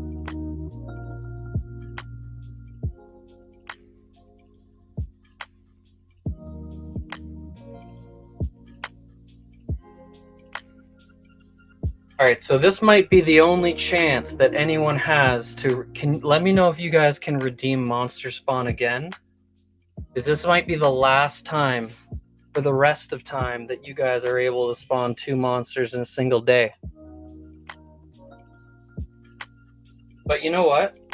I like this editing it as we go kind of thing, because running it badly is worth it to edit it as we go and get like user input and say, like, this is such a beta test version of what I want it to be, but it's working, which is, you know, it's faintly working.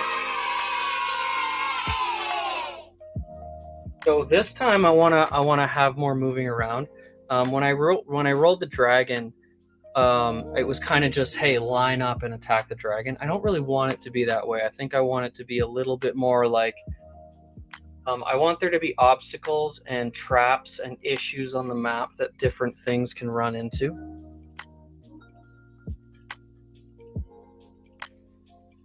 That turquoise Viking with gingerbread. Oh, look at this. All right. That's Gurge.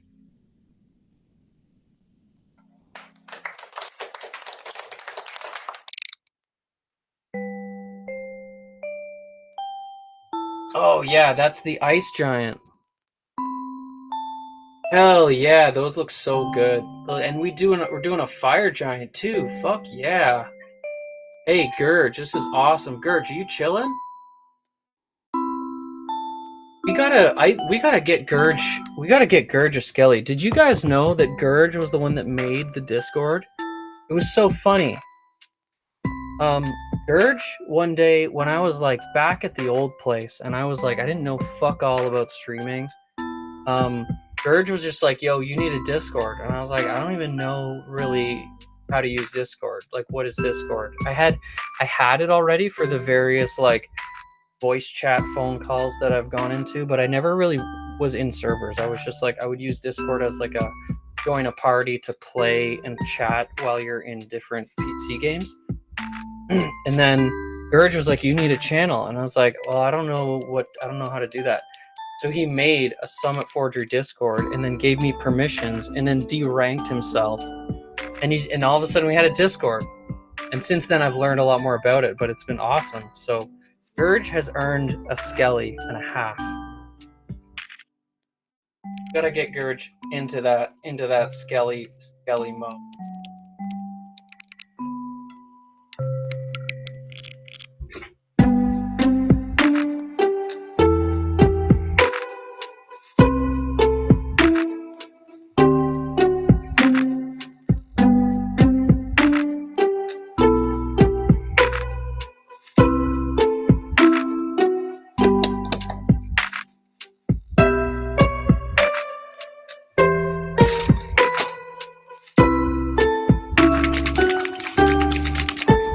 Alright, World of Mars, we're going in with a new shiny paint.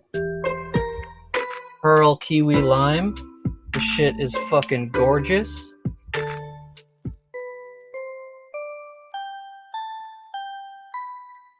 That's gonna be the chainmail.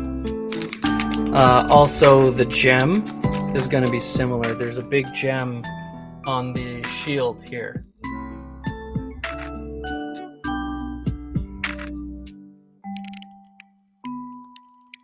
Come on, yo.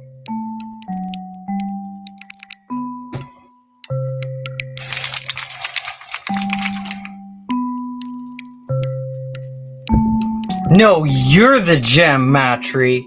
No, you're the gem. World of Mars is coming in with the next monster spawn. Let's fucking go, World of Mars. Matry, get on up in this bitch. You know how. You know what you're doing. I want to see Matry in here before we spin this wheel. Before we spin the wheel. Matry, you get on up to 25,000 channel points. I know you will. You'll find yourself getting your own Skelly model to take on ugly some bitches like this guy. Got one eye.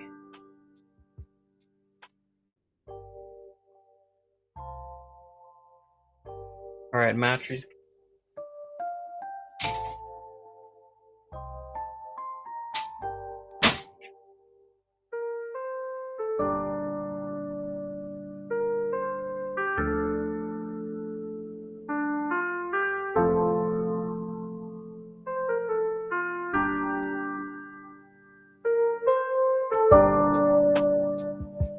All right, what's coming in?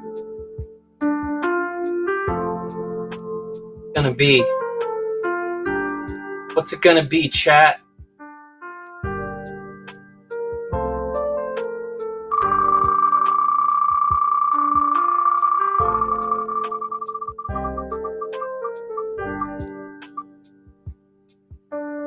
Shroom zombies, let's go. I mentioned those ones a little earlier.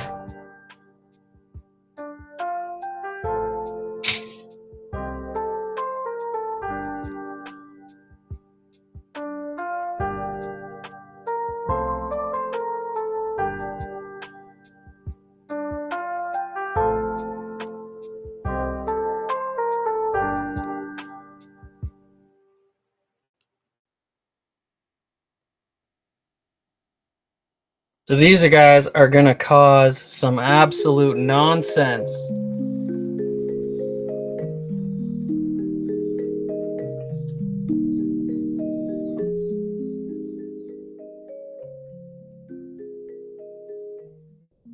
Pretty sure these guys are still in the shop, but I don't remember. They're still for sale or if someone bought them yet.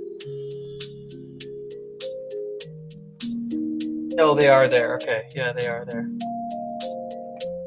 And then this guy's gonna burst. That's a boomer.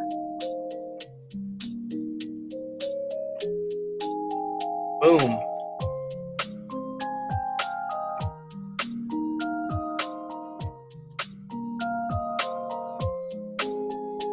Now the shroom zombies.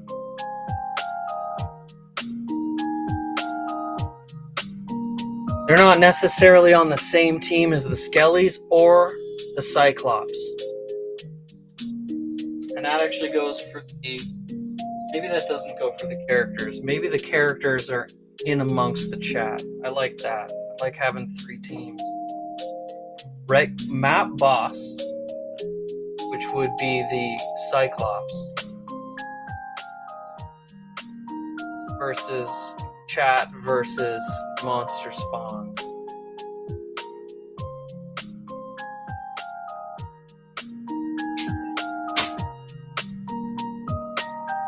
Could just be different every time, you know? So Matry, we're in on it, but we're gonna run it on Friday. So this is gonna accumulate all week. I might have a way, like if people really love this, I might do a small one at the end of every stream rather than one on a Friday. But for this week at least, I'm gonna try it because this time we let it accumulate. It didn't really get any attention all week until Wednesday night and then Thursday night and then Friday through the day we spawn stuff in. But this time, it's already a pretty good turnout just on the Monday. So I might want to run them earlier, but this week I'm just going to let it accumulate and we're going to run it on Friday. If it does turn out to just be really popular though, I guess I could run like a half-hour one at the end of every stream. As like a way to close it out. But I don't know. That could be a better way to do it. I'm totally making this up. This is just some some weird project that I got that has never been done before because nobody paints everything. And I'm just a nut bar, so I get to do nut bar things, you know? To infinity and beyond!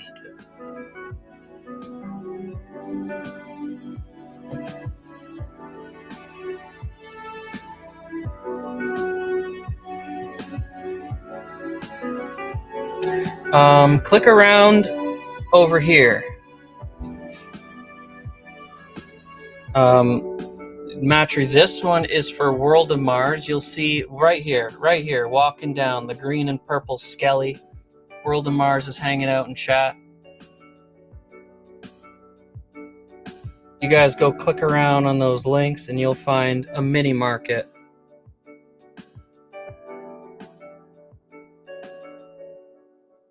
So the models I sell in the meantime help me get there, but at the same time, you know, on the one hand, there's a bunch of characters there that you can buy and then name the character and do the AI art. We'll do all that after someone purchases it. Kind of like the Blue Dragon.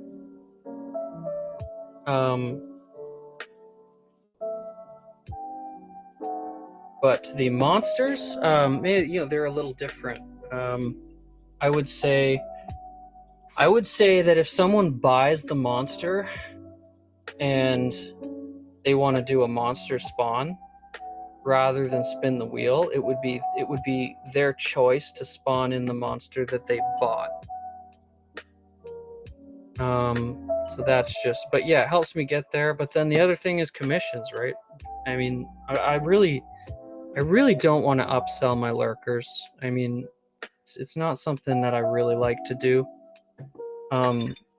But the more people that buy stuff, the more things I'm going to be able to throw into these matches. So, you know, I hope people like it. I hope the skirmishes help drive sales of the characters as well. That's kind of the idea, is that if you want to be a specific character and name them and give them the backstory and do all the things, you kind of got to buy into that character. Like, this was the first character I sold for all this, and this is to Space Hobo. And so he named him Hellebore. Since then, Space Hobo has won a character commission last year at the 1-year party. That's the Frogman Fisherman. And then this year, Space Hobo won again. So that's the work in progress character commission that is Space Hobo's 3rd character. And then Space Hobo won the giveaway I gave away in the Moko channel as well. There was like 100 people that joined that, and he won it again. So I don't think we've officially picked anything for that yet, but he's got a whole party. So you can, like, one person can have multiple characters, and Space Hobo you can eventually go, you can envision this going further where it's Space Hobo with a whole party of characters in the skirmish versus somebody else. You can do party versus party, like PvP, but it'll be still one person versus one person, you know? It'll be dependent on, you know, if someone spawns into the skirmish, it can be an NPC that I run, or they could be in Discord controlling it, right?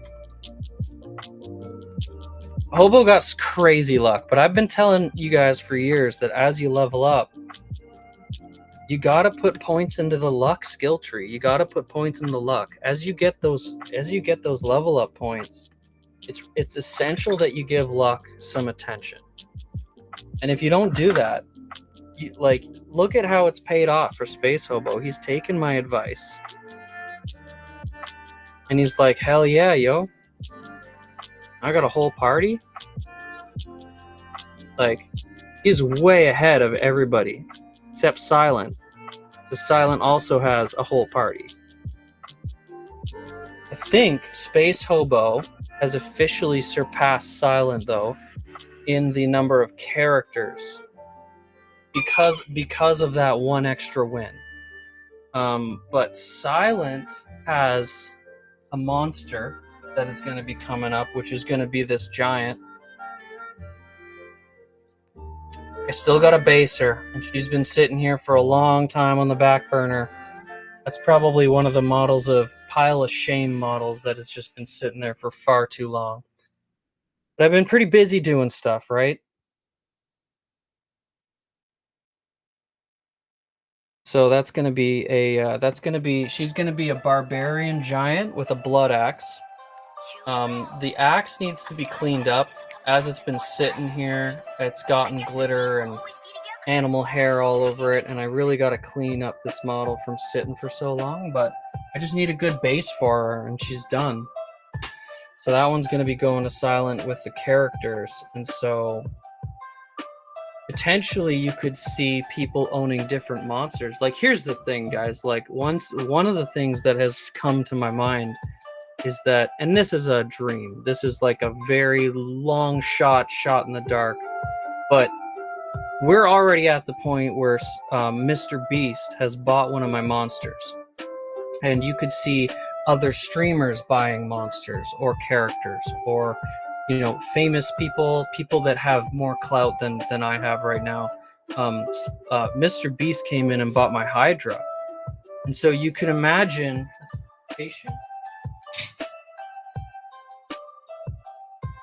where Mr. Beast is coming in playing as a Hydra for the skirmishes. It's cool to have two of everything, because I can always pull them out and go, yo, Mr. Beast bought this fucking Hydra. And so potentially you could see a monster mash of high profile people that are representing their various monsters and having a monster mash brawl. And then there's a bunch of Skellies mixed in there getting annihilated. Like, let's say there's a ridiculous amount of Skellies in this match, and the monsters are mucking up the Skellies, but then as you get two monsters close to each other through the crowd, you get this all-out brawl of the two channels. You know, you can even have, let's say another streamer comes in and they spawn in a bunch of Skellies. Like, you can have a team where there's a monster with a team of Skellies coming in from them. Hey, Matry, I mean, you see what's available. I really don't like upselling you guys, but that's the other thing. Like, for someone who has a smaller followership, it could be, you know, you could have a smaller streamer also being a monster against somebody that does have several thousand people in the chat, right? And you might get annihilated because they have more Skellies on their team. But it would still be so fun to be able to do that sort of thing, where you have a match, like a monster mash of multiple channels going at it. Like, I'll show you the cockatrice I made for Timcast.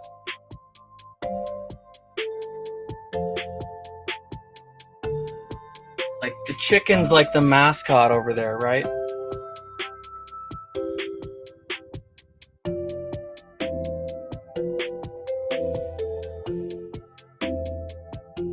Actually, I absolutely hear you, and actually, it's the exact same situation for me. I can't buy anything. Like, I have a lot of help from my throne, but like, I can't buy shit. I want to. Like, for the whole PP party, I would have loved to throw a couple $100 at some artists, but I was laid off through the winter, and man, I totally get it. I totally get it. But, you know, the nice thing is that when I'm doing this stuff, it's only one thing. So if I make something and it doesn't sell for 4 years, it could sit there and not sell for a ridiculous amount of time. Someone might buy it eventually when I go to like a market, or when I go to, like, I don't mind that my stuff doesn't sell, because it means I'm building up and accumulating a stock for when I go to some sort of local market, and then maybe I do really, really well, and then you get some people who are now coming into the stream who are finding me locally, which I think that's really fun. And it's always better for me when I can sell stuff locally, because I don't have to send it really far away. So Yeah, but I love the concept going forward of potentially having a monster mash. You could throw the same concept at someone owning like a ship, like a pirate ship. If they want to have a crew where there's like cannons going at another ship. I would love to have like a character ship that can have these certain attacks. And then like a Flying Dutchman type monster ship that's where all the skellies are. And then you can fight them versus the Kraken or something like that. I need a bigger TV, but that's where we could go.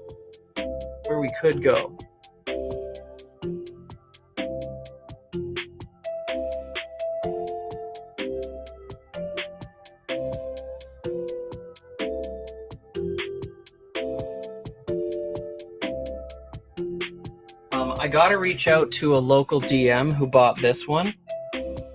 This is one of my highest selling models, and I think I sold her for something like $800. But a DM bought her, and I'll have to reach out to him. And let him know that he can hire or he can spawn her in. So she's on the wheel as well. Come on, yo.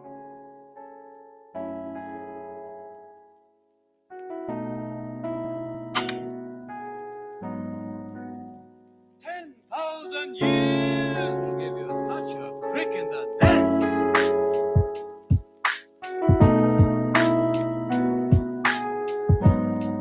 Hammer said no, pretty much. So there are models that have sold already to people that just play D&D in like out there in the world. I'll actually the person who originally commissioned this Lion Paladin, he owns a local hobby shop, so I'll probably reach out to him too and get the name of this guy, and I'll kind of be able to show him how this works.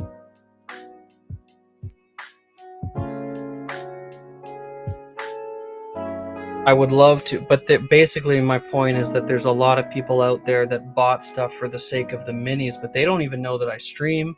They don't even know that there's a duplicate model of what they bought out there because it was just via Etsy, right? And I wasn't going to try to explain everything that this is.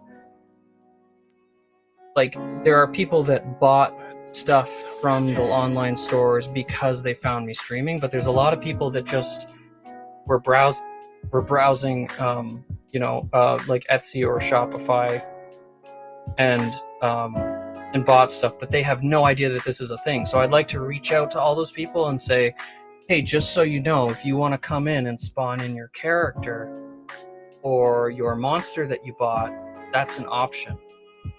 And this DM in particular, he on Twitch, his name is Trigger, and so I gotta reach out to him. Also got a Skelly.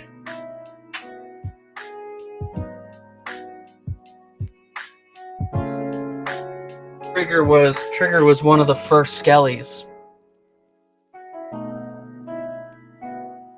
I think this was the second one I ever did.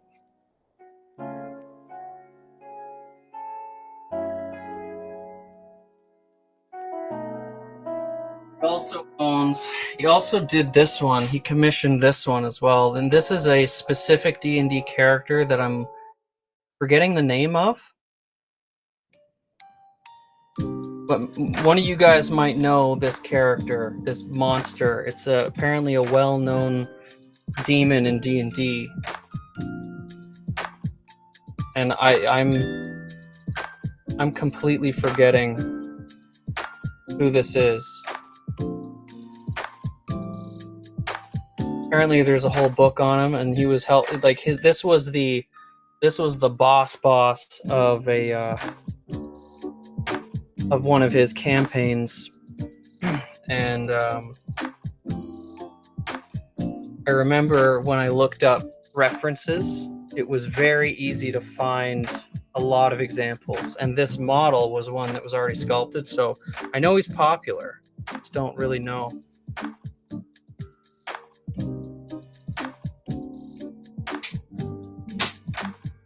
He's like a demonic cult leader, so to speak. Ugh. Guys, it's just past 4. I gotta go to this staff meeting today, so unfortunately I gotta close it out early today. That's why I did an early stream. Find someone to raid out to. I will let someone guide the raid if I can't find anyone. But I don't usually get to raid at this time, so there might be a good friend that I can find online right now. But I don't want to miss the opportunity.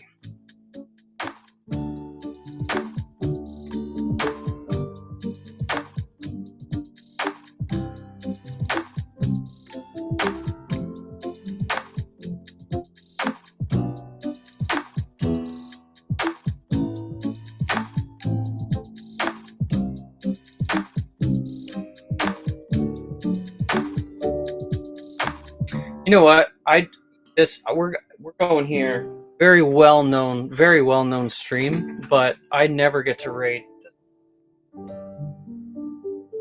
You guys, Brush for Hire was the first miniature painting stream that I found on Twitch, and I've learned so much from him from just lurking in his channel, and it's really been insane that my life has taken this turn because I found Brush's channel, and because I realized that, hey, I can share my process here. And so I started streaming on Twitch before I was even hanging out in other channels on Twitch. Someone sent me a link to his Twitch, and I was like, what is this?